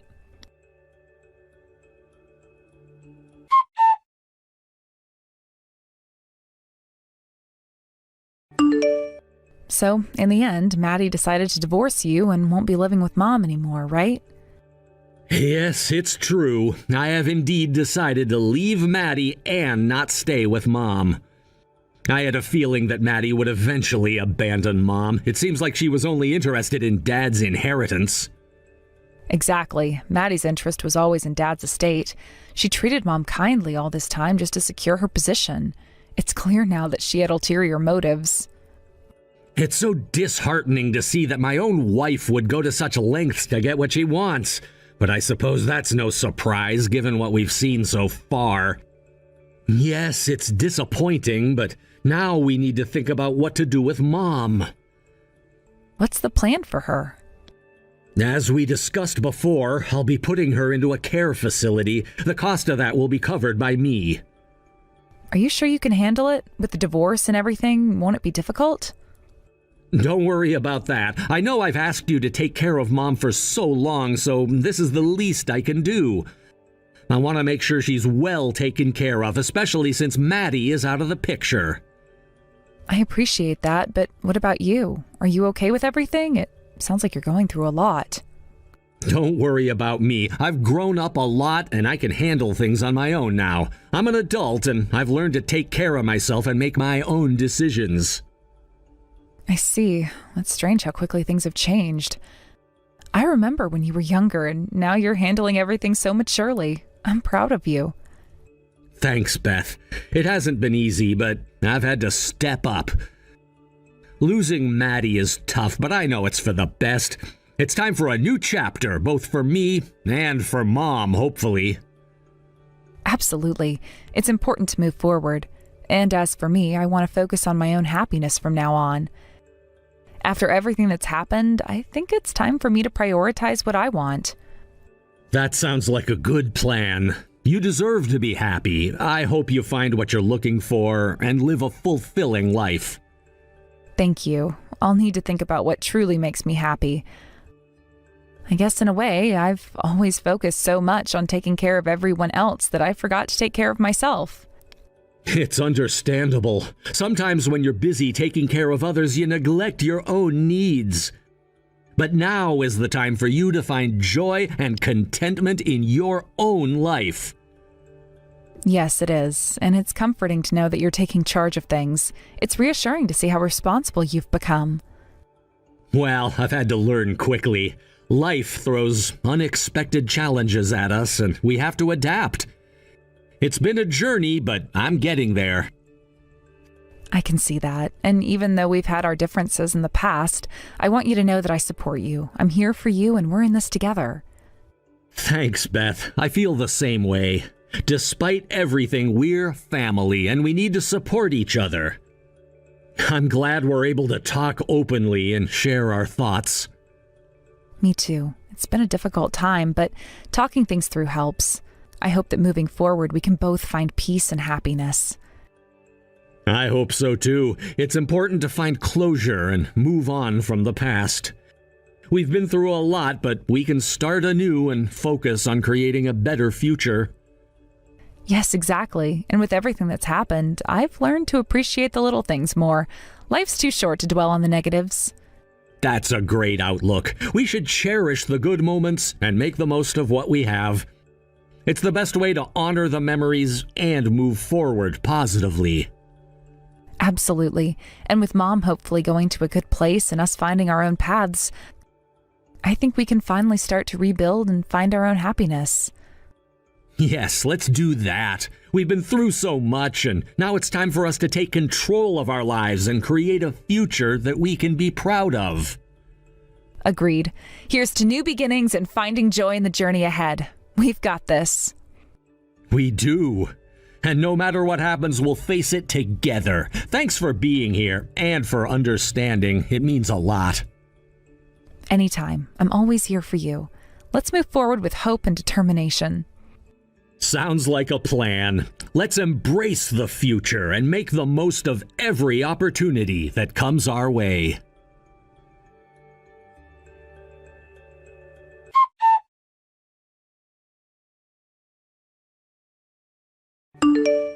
After losing her place to live, Maddie initially tried to return to her parents' home, hoping to find refuge and a semblance of stability. However, the situation was far more complicated than she had anticipated. My brother had already informed her parents about everything that had transpired, including the contentious issues and family disputes. This disclosure ignited a furious reaction from her parents, who were outraged by Maddie's actions and decisions.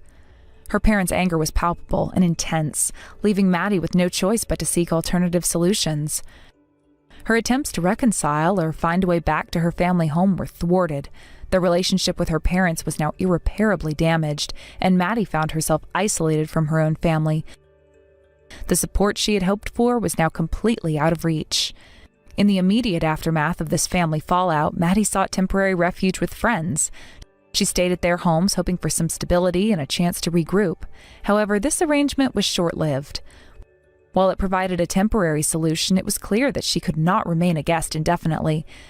The instability of her situation soon forced her to look for a more permanent solution. After a challenging and stressful search, Maddie managed to secure a small, inexpensive apartment. This apartment, while modest and far from ideal, was a place she could call her own. It was a necessary step towards regaining some semblance of independence and control over her life. Despite the new apartment offering a roof over her head, Maddie's financial situation remained precarious.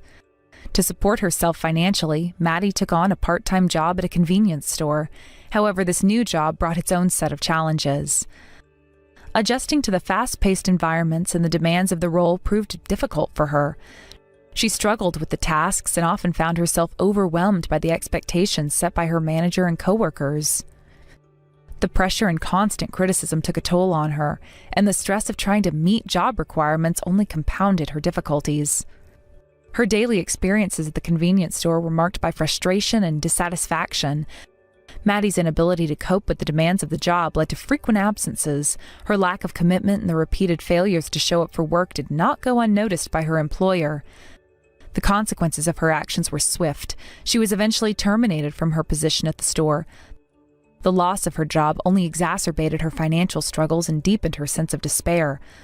With her job gone, Maddie's financial situation deteriorated further.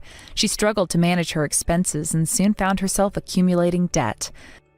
The mounting pressure of debt collectors and unpaid bills created a constant state of anxiety and fear. Maddie's life had become a daily struggle to avoid confrontation with those seeking repayment and to find ways to make ends meet. In the midst of this turmoil, Maddie's life became a series of attempts to stay afloat. Her situation was increasingly dire, and the financial strain led her to borrow more money to cover her basic needs. The cycle of borrowing and accumulating debt created a spiral of stress and uncertainty. Each day was a battle to navigate the challenges of her new reality while trying to avoid further financial pitfalls. Meanwhile, my family's decision to place their mother into a care facility was carried out as planned. Despite the decision being made with the intention of providing her with care, my family never visited the facility. This absence left my mom in a state of loneliness and isolation, marking her remaining years with a sense of abandonment. The decision to place her in the facility was practical, but the emotional distance from her family compounded her suffering. Maddie's life was marked by a stark contrast to the reality of my mom's situation. The struggle for stability and the relentless pursuit of solutions highlighted the broader challenges faced by individuals in difficult circumstances. Her experience was a reflection of the emotional and practical difficulties that can arise from strained family relationships and financial instability. As Maddie continued to navigate the consequences of her decisions and the impact of those around her, it became evident that her path forward would be fraught with obstacles. The challenges she faced in securing stable employment and managing her finances illustrated the difficulties of rebranding life after significant setbacks. Her story became a testament to the resilience required to overcome adversity and the profound effects of family dynamics on individual lives. The cycle of hardship and isolation that Maddie experienced underscored the broader struggles faced by those who find themselves without support and resources. Her journey was marked by the continuous effort to cope with the fallout of past actions and to find a way to move forward amidst overwhelming challenges. The stark contrast between her struggles and my family's detachment revealed the emotional and practical complexities of navigating life's difficulties. In summary, Maddie's life was a series of challenging events and difficult adjustments. The loss of family support, combined with the burden of financial strain and job instability, created a daunting reality for her to live with forever. Just how long are you going to keep living off of my parents, huh? What is the matter with you? Don't you have any shame or pride in yourself? How can you just keep living this way? Are you just never going to stop until you drained every single penny from my poor parents' bank accounts? Do you really think that just because you're my brother's wife that you can get away with taking advantage of my family like this? Well, I'm not going to stand for it. Do you hear me? Amanda! It is just so lovely to hear from you. A real treat every single time. I see that you're still going on about this nonsense of me taking advantage of your parents. But as I've already told you over and over again, I am no leech. So, can we please just drop this whole thing already? Well, of course a leech wouldn't think of themselves as a leech. They would think they're just going about their everyday lives while they suck everything from everyone around them. But just who told you that you were allowed to move into the condo with my parents, huh? You do know that they own that building and you have no right to be there, do you? I'm really sorry, Amanda, but I think you must be mistaken about that condo. I mean, you do know that it's my name on the lease for it, don't you? So basically, that apartment belongs to me, and we're all living in it. Does that make sense to you? You think I care if some stupid piece of paper has your stupid signature on it? None of that matters at all if you're making my parents pay the rent on that place. Does that make sense to you? But I'm not making your parents pay for the rent, so I'm not sure what you're talking about at all when you say that. You really have some nerve trying to brag to be about living in such a nice place when you're not even the one who's paying for it, you little rat. I know for a fact that your entire life is being bankrolled by my parents, and I'm not going to stand for it. I won't see you drain my parents of their savings because that's my inheritance. Amanda, what is the point of this conversation? What are you trying to say? Because you're really just not making any sense at all. I mean, Brendan and I both have full-time jobs that we work very hard at. There's just no truth to these claims for leeching. At all. So, I really just want to know what is going to make you happy, or at the very least, stop sending messages like this to me and accusing me of things I'm not doing. You want to know what I want? Fine, I'll tell you what I want. I want you and Brendan to move out of the condo and let me and my husband take your place. That's what would make me happy. Really? Is that really what you want to happen to solve this? Even after you've spent years barely even talking to your parents? I don't understand. Why are you suddenly wanting to move in with them now? Did something happen? Do you need some kind of assistance? Oh, shut up. I wouldn't accept help from you if we were the last two people on Earth. I just wanted to be there for my parents now that they're getting up there in age. Is that really so bad? I just can't help but think that they must need some assistance living in that giant condo all by themselves. That's why it would be best if my hubby and I moved in and took your place. My husband is already on board, so you might as well just say yes and move out. Well, first of all, your parents literally do not live alone.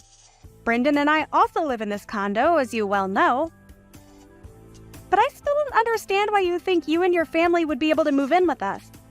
I know this place is big and all, but I think we're already at maximum capacity with the 4 of us. And I just can't see 6 people sharing this space comfortably. Sharing? What on earth are you talking about? Do you really think that I would ever want to live with you? Sorry, then what are you talking about? What is it exactly that you want from me? I want you and my no-good nerdy brother to move out of that condo so that my husband and I can move in. I already made that very clear in other messages. I'm ordering you to move out right now. Do you understand me? But I thought I already explained to you that I own the condo. The lease is under my name and everything, so I don't understand why you would want us to move out. I already told you that I don't care whose stupid signature is on what stupid paper. You're living with my parents, and as her actual child, I have the right to demand to live with my mom. Over you. You're just standing in the way and being obstructionist at this point, so just leave us alone already. So I guess you're just going to completely ignore the fact that your brother is also here and living with your parents then? And if you really think that we're such awful people to be around your parents, why don't you go and ask your mom herself what she wants? I mean, they were the ones that moved into the condo with us, I'll have you know. Oh, I will go and ask her. You can count on that, Tracy. But in the meantime, you and Brendan should pack your bags and get ready to leave. So, you're really serious about this then? You're really going to try and kick Brendan and I out of our own condo? I don't even know what to say to that. I mean, it's clear that you haven't even talked to your parents about any of this. Maybe you should do that first before jumping the gun like this.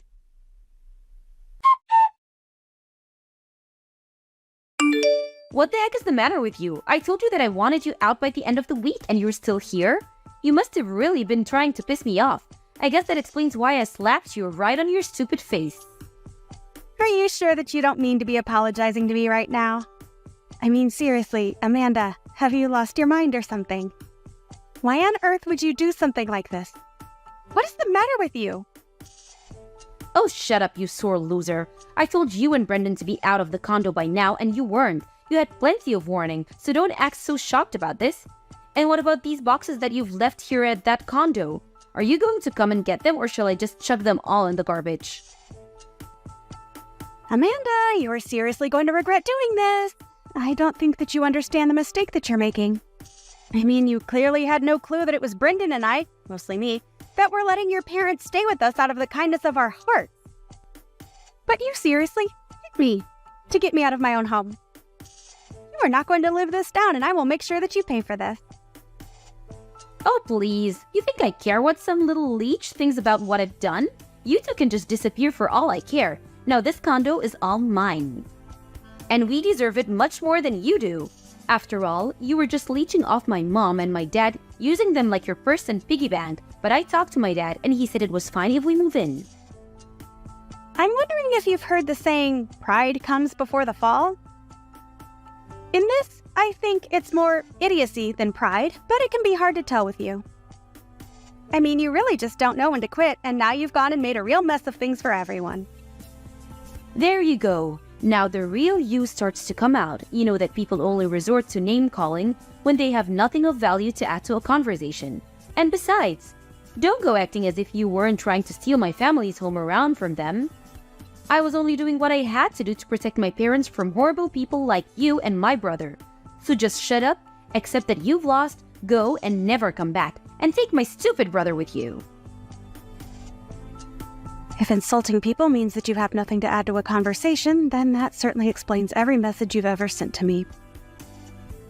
I seriously can't deal with you when you act like this. You are just being totally unreasonable and I can't stand it. Oh, just give it a rest already, would you? You've lost. Don't you see that? I won. The condo is mine. My parents are safe and all is right with the world. Now my husband and I are going to live with and take care of my parents, and you two are never ever going to bother any of us again. All right then. I hope that you all have a nice life. And don't ever let me catch your ugly mug sulking around this building either. You got it? Okay then. I understand.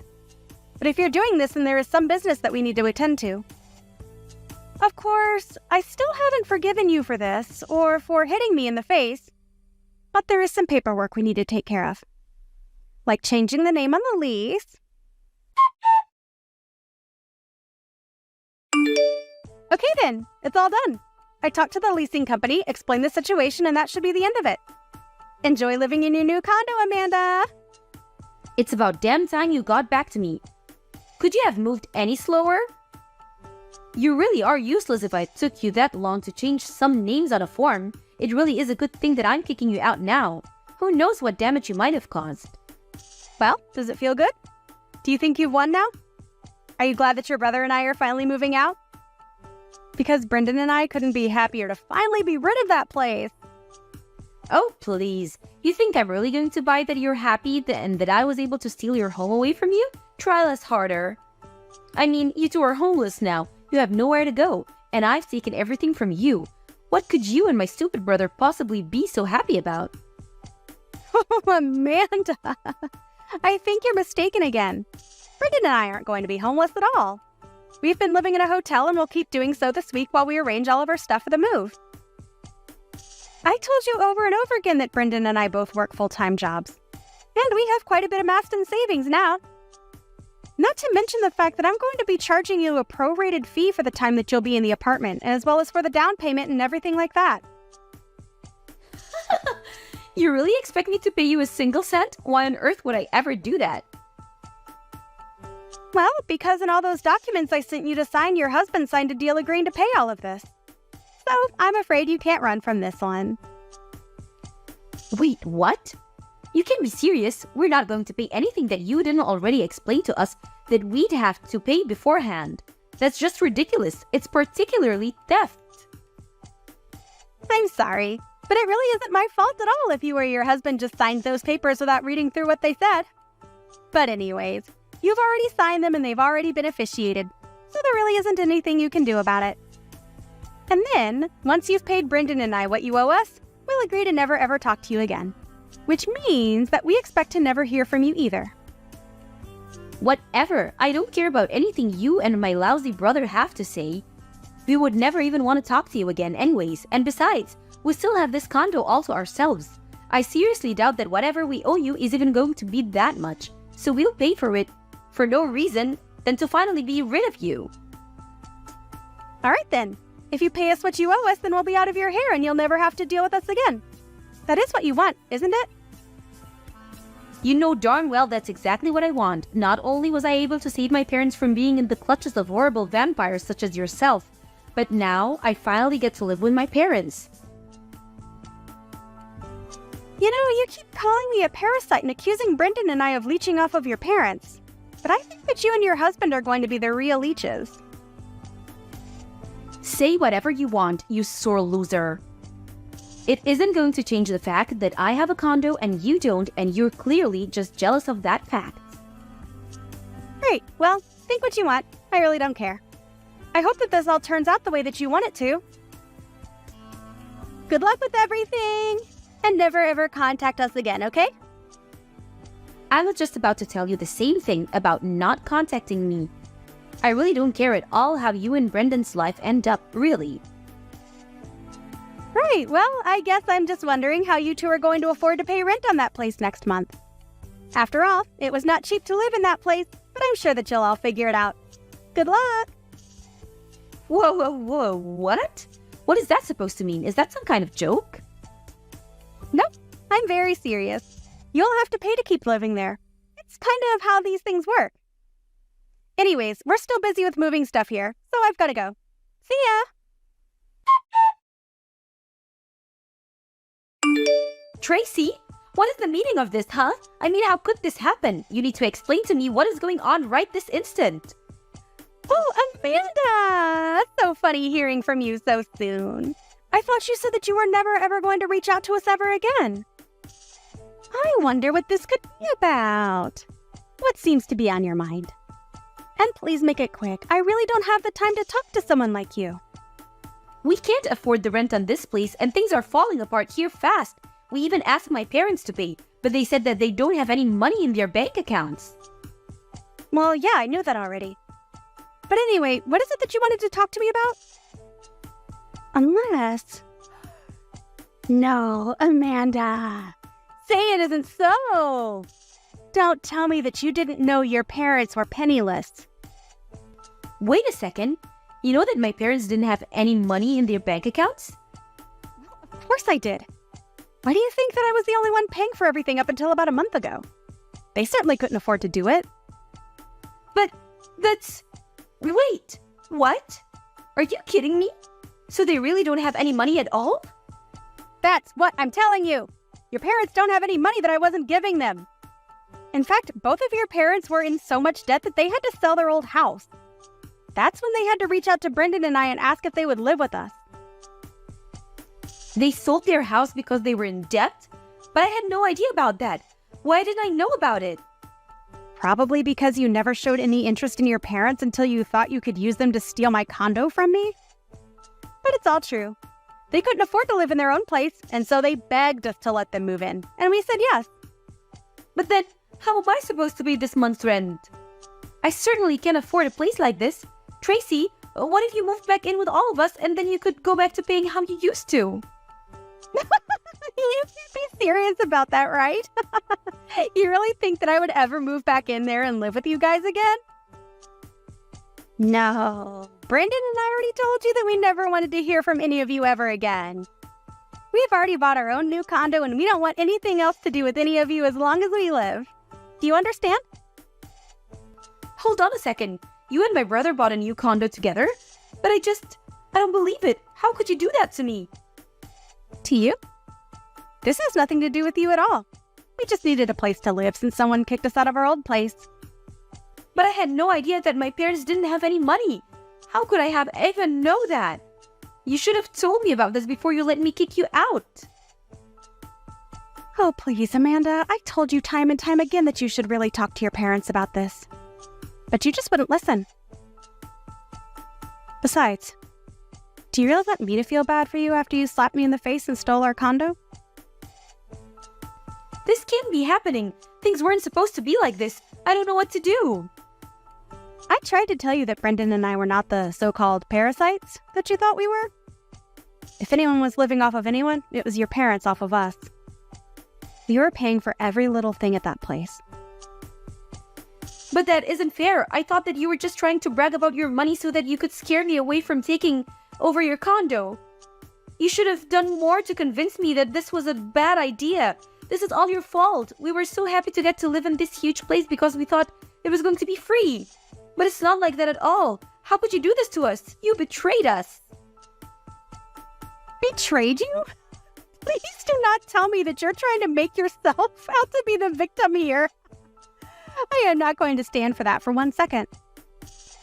It isn't fair, though. I thought that my parents were going to pay for everything and that I wouldn't have to worry about anything after we moved in here. Please tell me you're not serious about that. I mean, how old are you now? You're not some kid who gets an allowance from their parents anymore. You're an adult and you should know how to live within your means. Although, I can't say that I entirely blame you for not knowing how to save money, given the fact that your parents clearly didn't know how to do that either. But if you thought you wouldn't have to pay for anything, then you've just been delusional this whole time. But I just wanted my parents to pay for things.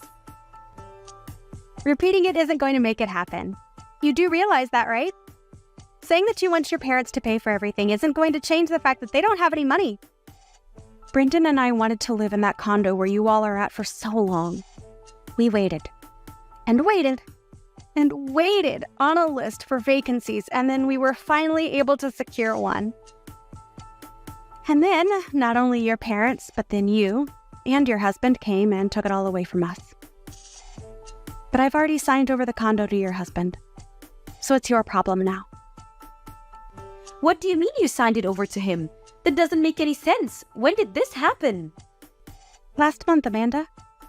It happened last month when I sent that paperwork for you to sign. Did you really not read any of it? Well, I kind of more just skimmed over the first page of all the different stacks, but I thought that was where all of the most important information was. All right then, that's fine if you did that. But it doesn't change the fact that you basically did this to yourself then. And I don't see any reason why I should give you anything or show any mercy because you were too stupid to not read a contract you signed. But I didn't know that things were going to go like this. I would have never agreed to anything if I knew this was going to happen. And what do you want me to do about it now? The documents are signed, everything is official, that's that. But my husband and I have debt of our own, and a lot of it. There's no way that we could ever afford this place and make payments on it. So that's what all of this is about. I had a sneaking suspicion that you might have owed money and that was what this was about. You mean you knew this whole time that we were also in financial trouble? Well, I did think it was weird that you two didn't own a home at all and that you were so eager to move in with your parents when you thought they were paying rent. It was just a guess of mine. But now I know that it's true. But I still don't know what I should do. How do I get out of this mess now? Well, one thing you could do is to look through the copies of the documents that I sent you. I think you'll see that if you fail to pay the rent, they will make a payment plan using your salary and take up to half of it while keeping a running tab for you that you'll have to pay at the end of the year. But how much do I owe the building already? Well, given that you two are technically new entrants, you have to pay the entry fee. Plus the space, of course. I think you're looking at around $10,000? $10,000? Are you kidding me? I don't have that kind of money. Well, you better come up with it soon or else your debt is only going to go up. Oh, and by the way, the building does add interest onto the running tab that they'll keep for you. Anyways, have a nice life. I'm going to block you after this, and then Brendan and I are never going to have to worry about you or your parents ever again. Wait, you're going to block me? You can't do that. Please, you have to help me. You can't just leave. I didn't block Amanda for a while after that, just to see what she would send me. She kept begging for help and for me to give her Brendan and I's new address. But I was never ever going to do that. It was long afterwards that I blocked her. I heard from some old neighbors in the building that loud fights could be heard from our old unit, and that by the end of the month, they saw Amanda and her family packing up their boxes and moving out of the condo. I have no idea where they all are now, or what they're going to do about their debt. Right now I'm in the middle of shopping for groceries. And what about you, Dominic? I'm heading home to my parents' house. I've decided to make them my main priority now. Your priority? What are you talking about? I want to be back with my parents now, living in their house and spending time around them. What? Why are you planning to live back there with them now? What about us here? You will come with me and live with my parents here as well. Why would you ask such a stupid question? But you can't just make a decision like that so quickly. I have a lot of things going on myself, and some of those things might require me to stay at our home. What? Are you going to listen to what I'm saying then? Who is the one you should be thanking for giving you the life you have? I am the one you should be thanking. It's because of me that both you and our son, who can't support yourselves on your own, are even able to have a roof over your heads. I understand that it's due to your income that we're all able to have a house and food on the table. But why are you wanting to go back and live with your parents now, out of nowhere? Because my mom is 65 years old now, and my dad is planning on retiring soon. I can tell that pretty soon, his body isn't going to be working so well. So there has to be someone close to them to take care of them. But the last time we were over at their house seeing them, they both seemed to be doing very well by themselves. I really don't think we should be forcing ourselves to move back with them and live there quite yet. And if something really bad were to happen to one of them, would you be able to take responsibility for it? No, I wouldn't be able to. Then let's do as I've said. No matter what else you have to say to me, we're going back to live with my parents. But what about your job? It'll take way too long for you to get into work every day from their house. They live so far away from here. Well, about that. Right? That's why we can't just get up and move all the way out to their house like you're wanting to. I'll make sure when I have more time to myself that I use it going over to their house to check up on them, okay? Will that help you relax a little? Alright. Thank you. Can you please go and tell your parents that?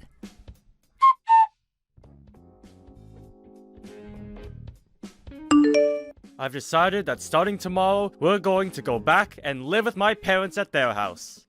We're all going to be moving out of here, so come back home and start getting all of our things ready to go. What are you talking about, Dominic? What? Do you not remember anything from the last time we talked? We were both talking about how I wanted all of us to move back home to my parents' house. You couldn't have forgotten about all of that yet. Wait, I do remember all of that. But we ended that conversation saying we didn't need to move back with them, right? There was the whole issue regarding you getting to work every day from their house. And I've made sure to fix all of that myself. Fix all of that? How were you able to do that? Don't be so surprised by what I can do. I asked my company if they'd let me transfer to another office. Transfer offices? That's right. There's a smaller office closer to my parents' house, and that's where I asked them to move me to.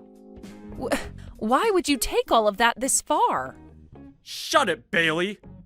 I told you that we were going to move in with my parents, and that's what I've been trying to do. Luckily, my higher-ups allowed me to transfer out of the main office, so starting tomorrow, I'll be working from that smaller office. Wait! Why would you keep all of this from us? Something as important as that has been going on with you, and you were going to hide it from your son and I until the very last minute? What about your parents? I'm sure your mom is shocked to hear about what you've done, right? Don't worry about it. I made sure to let my mom and dad know this was happening way before I told you. You're kidding, right? So it was just your own family that you were hiding all of that from? That's right. I knew you'd be whining about it all the time, so I made sure to never tell you a thing. I cannot believe this, Dominic. What the hell were you thinking? Why would you do something like that to us? You guys are both very important to me. But you're not my family. You're both my subordinates. I am the one that has been supporting the both of you with my income, right? So it's only fair I view the both of you as below me. What the hell? Now, as for right now, you head home and start getting all of your things together, and then make your way over to my parents' house. And once you're moved in, I want you to start learning about all the chores you're going to be taking on from my mom. Do you understand that? I am not going to let you start cooking crappy food for everyone in my parents' home. The fact that we have to move now? Well, there's no other choice, I guess. You already transferred to another office, so you have to be closer to it in order to commute now. That's right. And that's why you need to get your butt moving. But having to live with your mom and dad is a bit... What? Are you trying to tell me you don't want to come and live with my parents now? That's not what I'm saying, but can't we at least move into our own place close to them? We can find an apartment close to their house to stay at. That way, whenever your parents do need help, we'll be right there. Is that a bad choice to you? You already know that's a bad choice. I want you to live back in my parents' house with them. There is no way I'd choose to move her to any other place but their house. Now quit your yapping and hurry it up with the packing you need to get done. Hey, wait!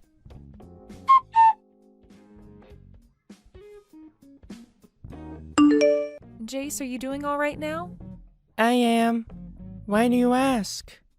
Well, actually, it looks like we're going to have to move out of the house. What? Why do we have to move all of a sudden? Well, your dad, he chose to change locations for work without ever asking either one of us if it'd be okay first. And because of that, he wants us moving in with Grandpa and Grandma now. I knew it. Dad is always so selfish when it comes to things regarding the whole family. I'm so sorry about this. You don't have to apologize to me for what he's been doing. You're just as much a victim as I am right now, and I feel bad seeing you say things like that to me. No, you don't have to worry about me.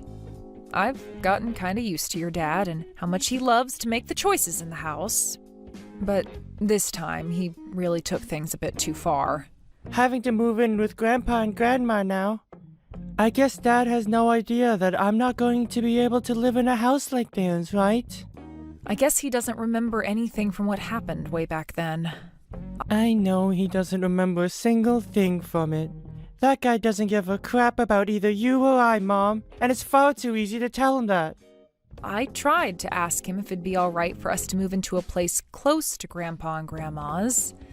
I'm sure he said no to that, right? Yeah. Would it be impossible for just you and I to continue living in this house while he moves back to their house? I think so. The person paying for the rent of this apartment has always been your dad. I see. What am I going to do here? Calm down a bit. Huh? I'll make sure nothing happens to you, all right? But we have no other choice but to move into that house with everyone else, right? Don't worry about that. For the time being, let's both you and I just get all the packing taken care of before we make the move.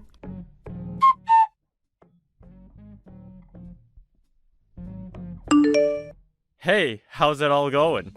Have you been making good progress? Getting everything packed and ready to go? Hey, listen, there are a lot of things packed up, so it's been a bit difficult moving everything.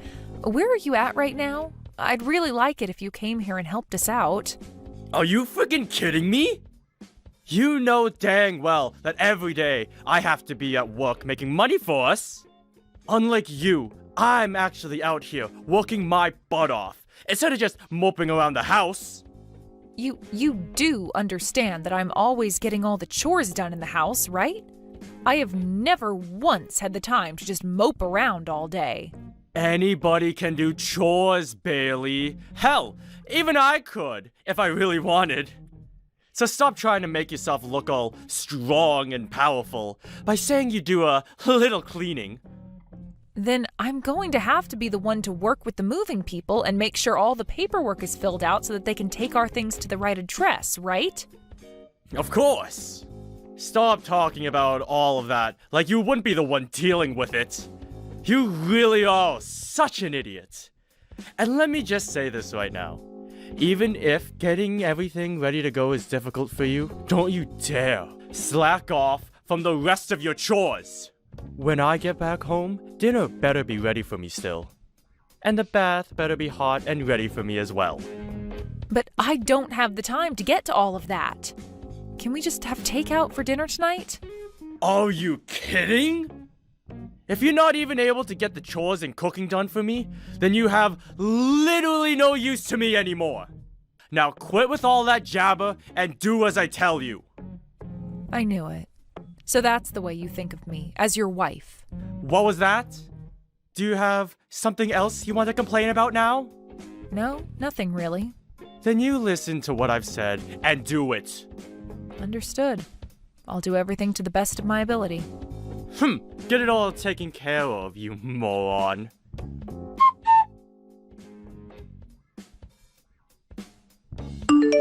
Where are you right now, Dominic? Why are you asking me something like that right now?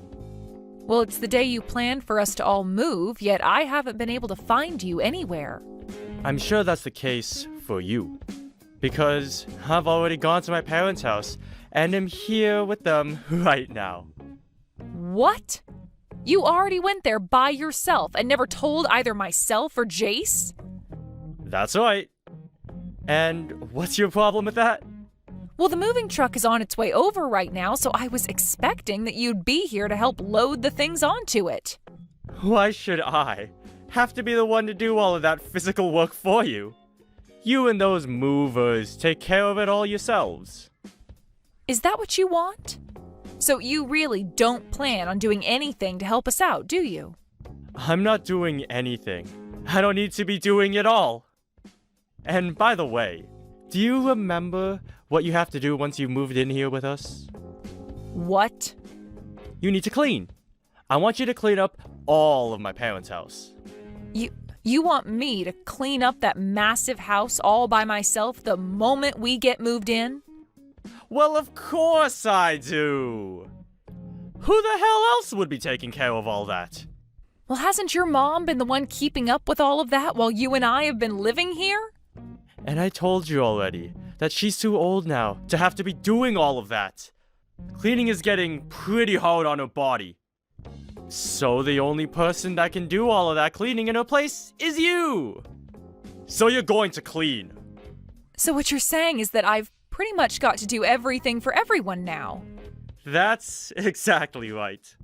Besides cleaning and cooking, there's no other use for you. Is that how you really feel about me? Huh? What's wrong with me thinking that about you? Nothing. I just wanted to make sure that was the case. Now, I have to work on getting us moved out of this house. See you later.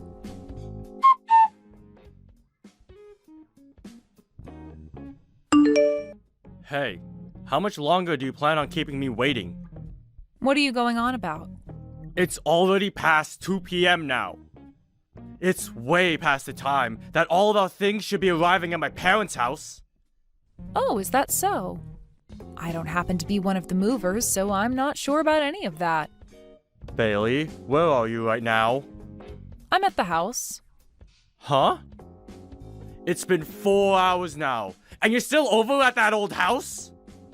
What the hell are you thinking? I really can't use you for anything, can I? What are you so confused about, Dominic? I'm not talking about that old place. I'm talking about this new house that I've moved into. A new house? What are you even going on about, Bailey? Have you lost your mind now or something? No, I'm 100% here and in the present.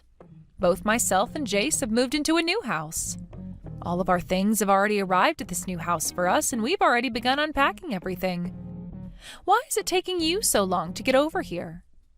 Whoa, wait a dang second! Have you actually moved into a new house without ever getting my permission? I have. What the hell is going on here? I never heard a thing about this from either of you. I could have sworn I said something to you about it, though. I said I preferred us moving into an apartment close by to your parents' house. And I told you no to that option. And I told you no to living in that house with your parents. Yet you continued to think that we would all just move into there anyway with them. So if that's how things were going to be, then it shouldn't be a problem that I got myself this apartment and moved into here without taking your veto into consideration. No. But you never mentioned anything to me yesterday about how you'd be moving into that new apartment. I know. And that's because I didn't have any plans of telling you. I've already gone ahead and found an apartment that we can live in month to month without having to sign a yearly contract. You stop all of that! Do you think I'm just going to let you and Jace live in that place instead of coming here? I don't need you to let us do anything, Dominic. Jace and I discussed all of this and decided on moving into here. So don't try and tell us we can't live here. Then what about the things that should be moved into this house? Go ahead and handle all your things yourself. What? Are you being serious right now? Well, of course I'm being serious. I've had enough of these games with you, so the only things I'll be saying now are very serious. Crap!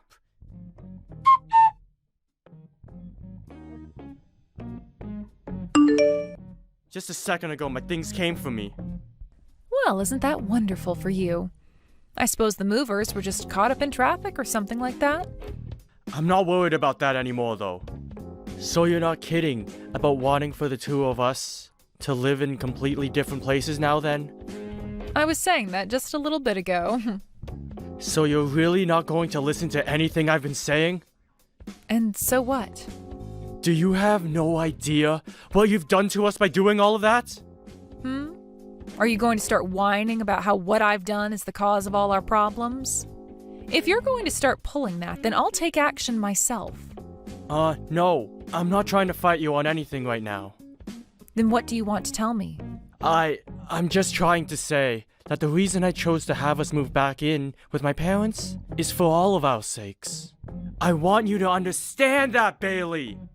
For all our sakes? You mean just for your parents' sake, right? I mean, you were telling me about how Jace and I aren't even family to you. You have it all wrong!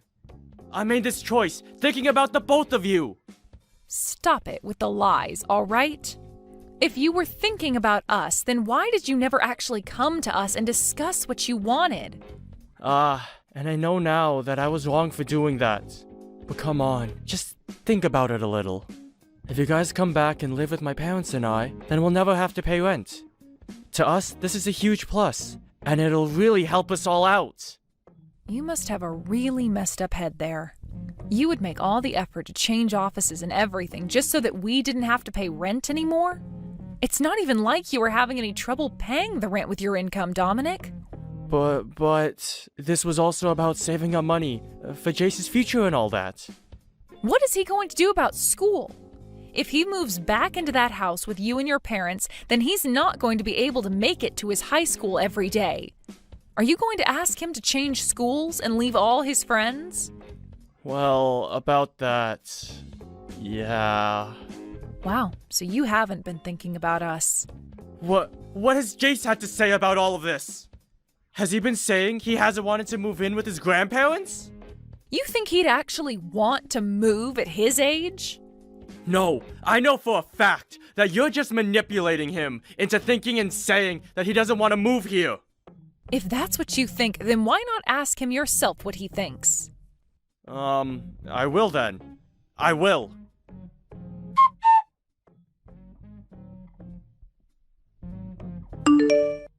Jace, let's have a little talk.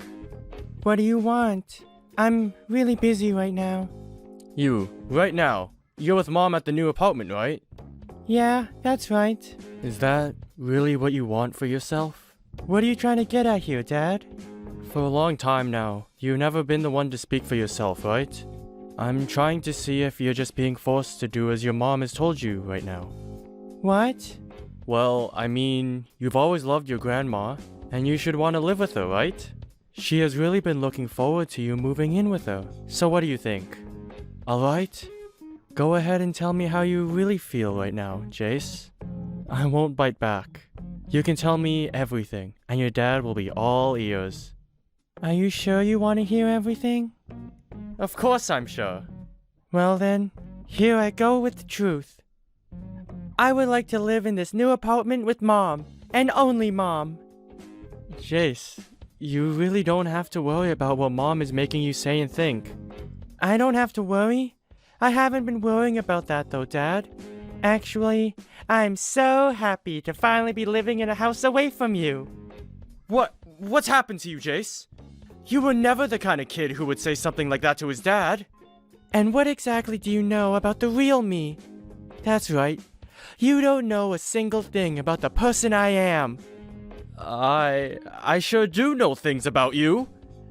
And when I chose to have us all move back in with your grandparents, I did so thinking of you. Really?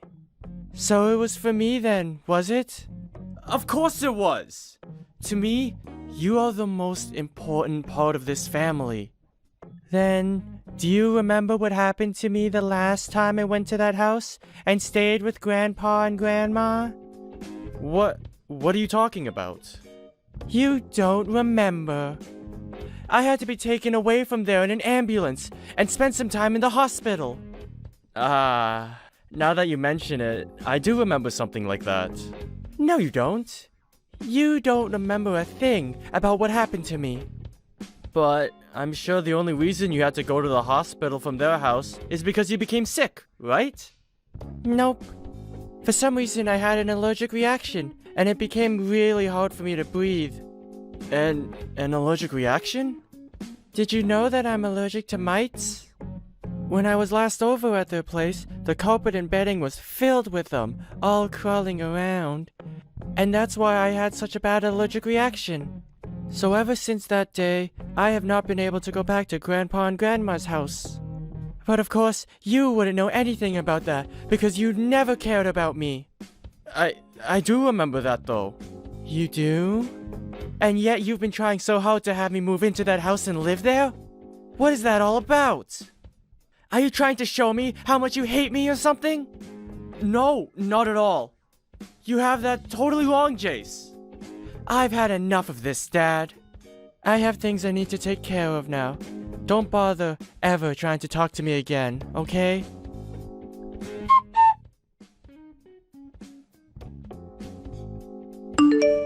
How was it? Were you able to get him to listen to what you were trying to say? Who cares about that kid? It's all because of you and your rude character that brat has turned into a real pain in the butt. Hey, don't you dare talk about my son that way. That kid is a very kind and affectionate young man who I happen to love very much. What about him is kind? That stupid brat. All right, then. I can see there is no getting anywhere with you anymore, Dominic. Do you really plan for just the two of you to live over there in that new apartment from now on? Yes, that's the plan. Well, I'm not going to help you pay for anything then. And when you come back crying to me later, I'm not going to give you crap. I will never come crying to you about anything. Well then, what are you going to do? How are you going to be able to feed the brat when you don't make any money? Do you really still believe that I'm not making any money? Huh? What are you talking about? There's no way you've been making any money when you've been staying at home the whole time I've been married to you. Well, I'll have you know that ever since college, I've been running my own blog online. What are you talking about? On there, I've been showing everyone the kinds of clothing I like to wear and the kinds of cosmetics that work for me. And a few years ago, I started to gather a pretty large following, and because of that, I became affiliated in some things.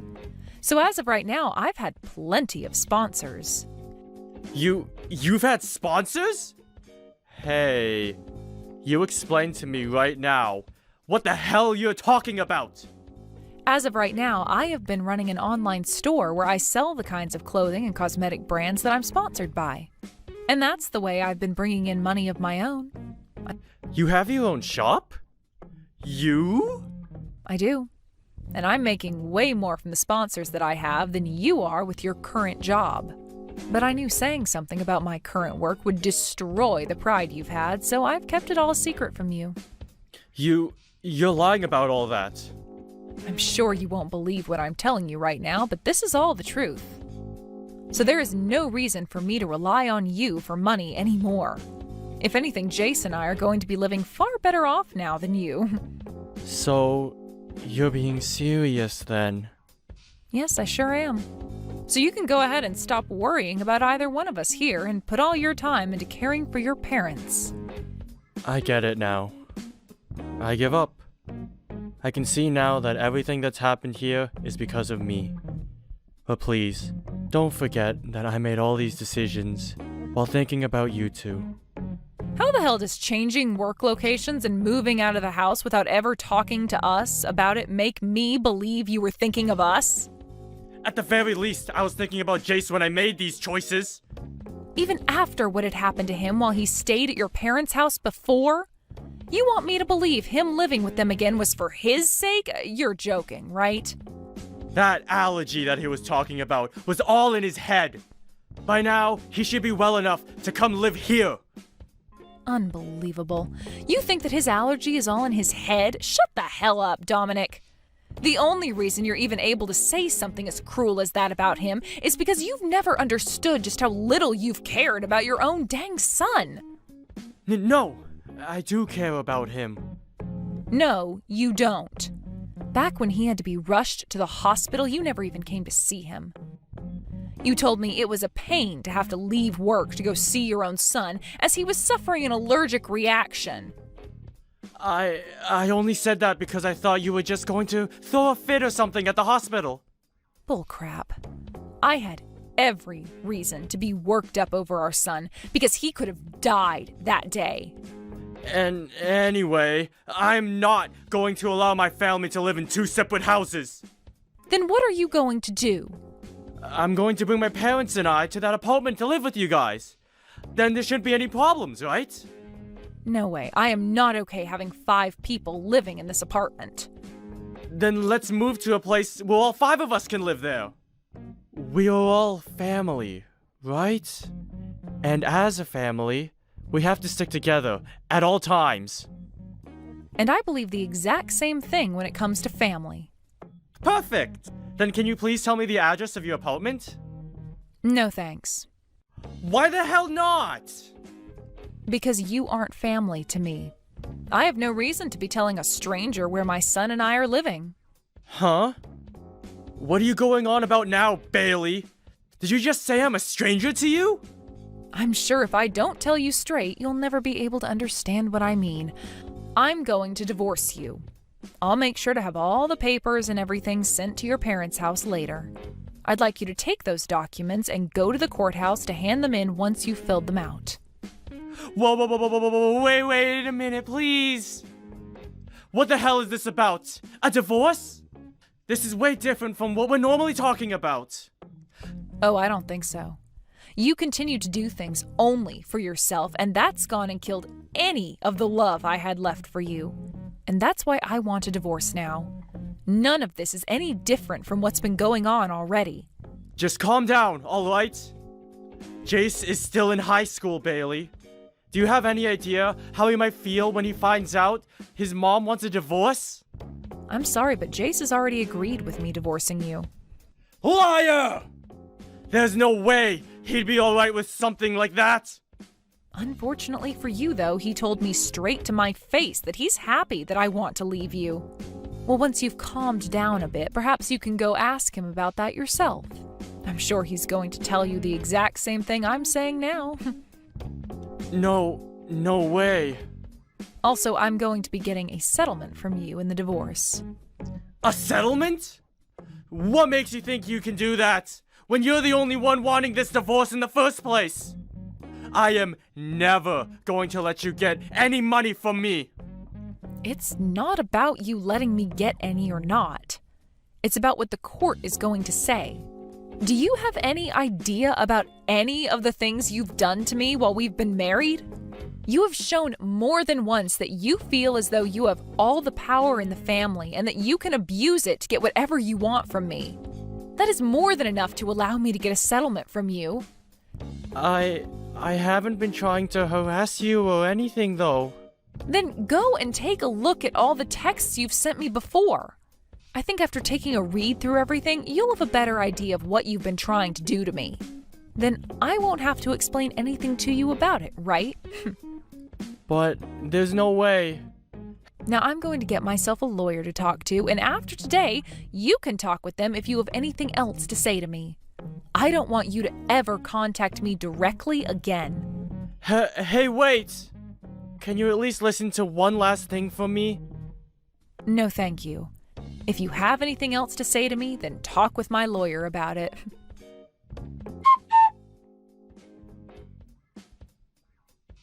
I made sure to tell him everything. I think he and I will be getting the divorce really soon. I see. That's great to hear. It sure is great. I feel so much better now having said everything. I'm sorry about all you've had to go through with him. What? Oh, why are you apologizing to me for that? The only reason you've been having to deal with that guy for so long is in order to protect me, right? I've always been a kid to you, and that's why you put up with this crap, right? Well, you are right about that, but... That's why I'm apologizing to you for that. Also, thank you. From now on, I'm going to be the one supporting and protecting you, okay? You're an idiot. You really don't have to think about me that much. I just want you to be around me, and that's enough to make me happy and show me you care.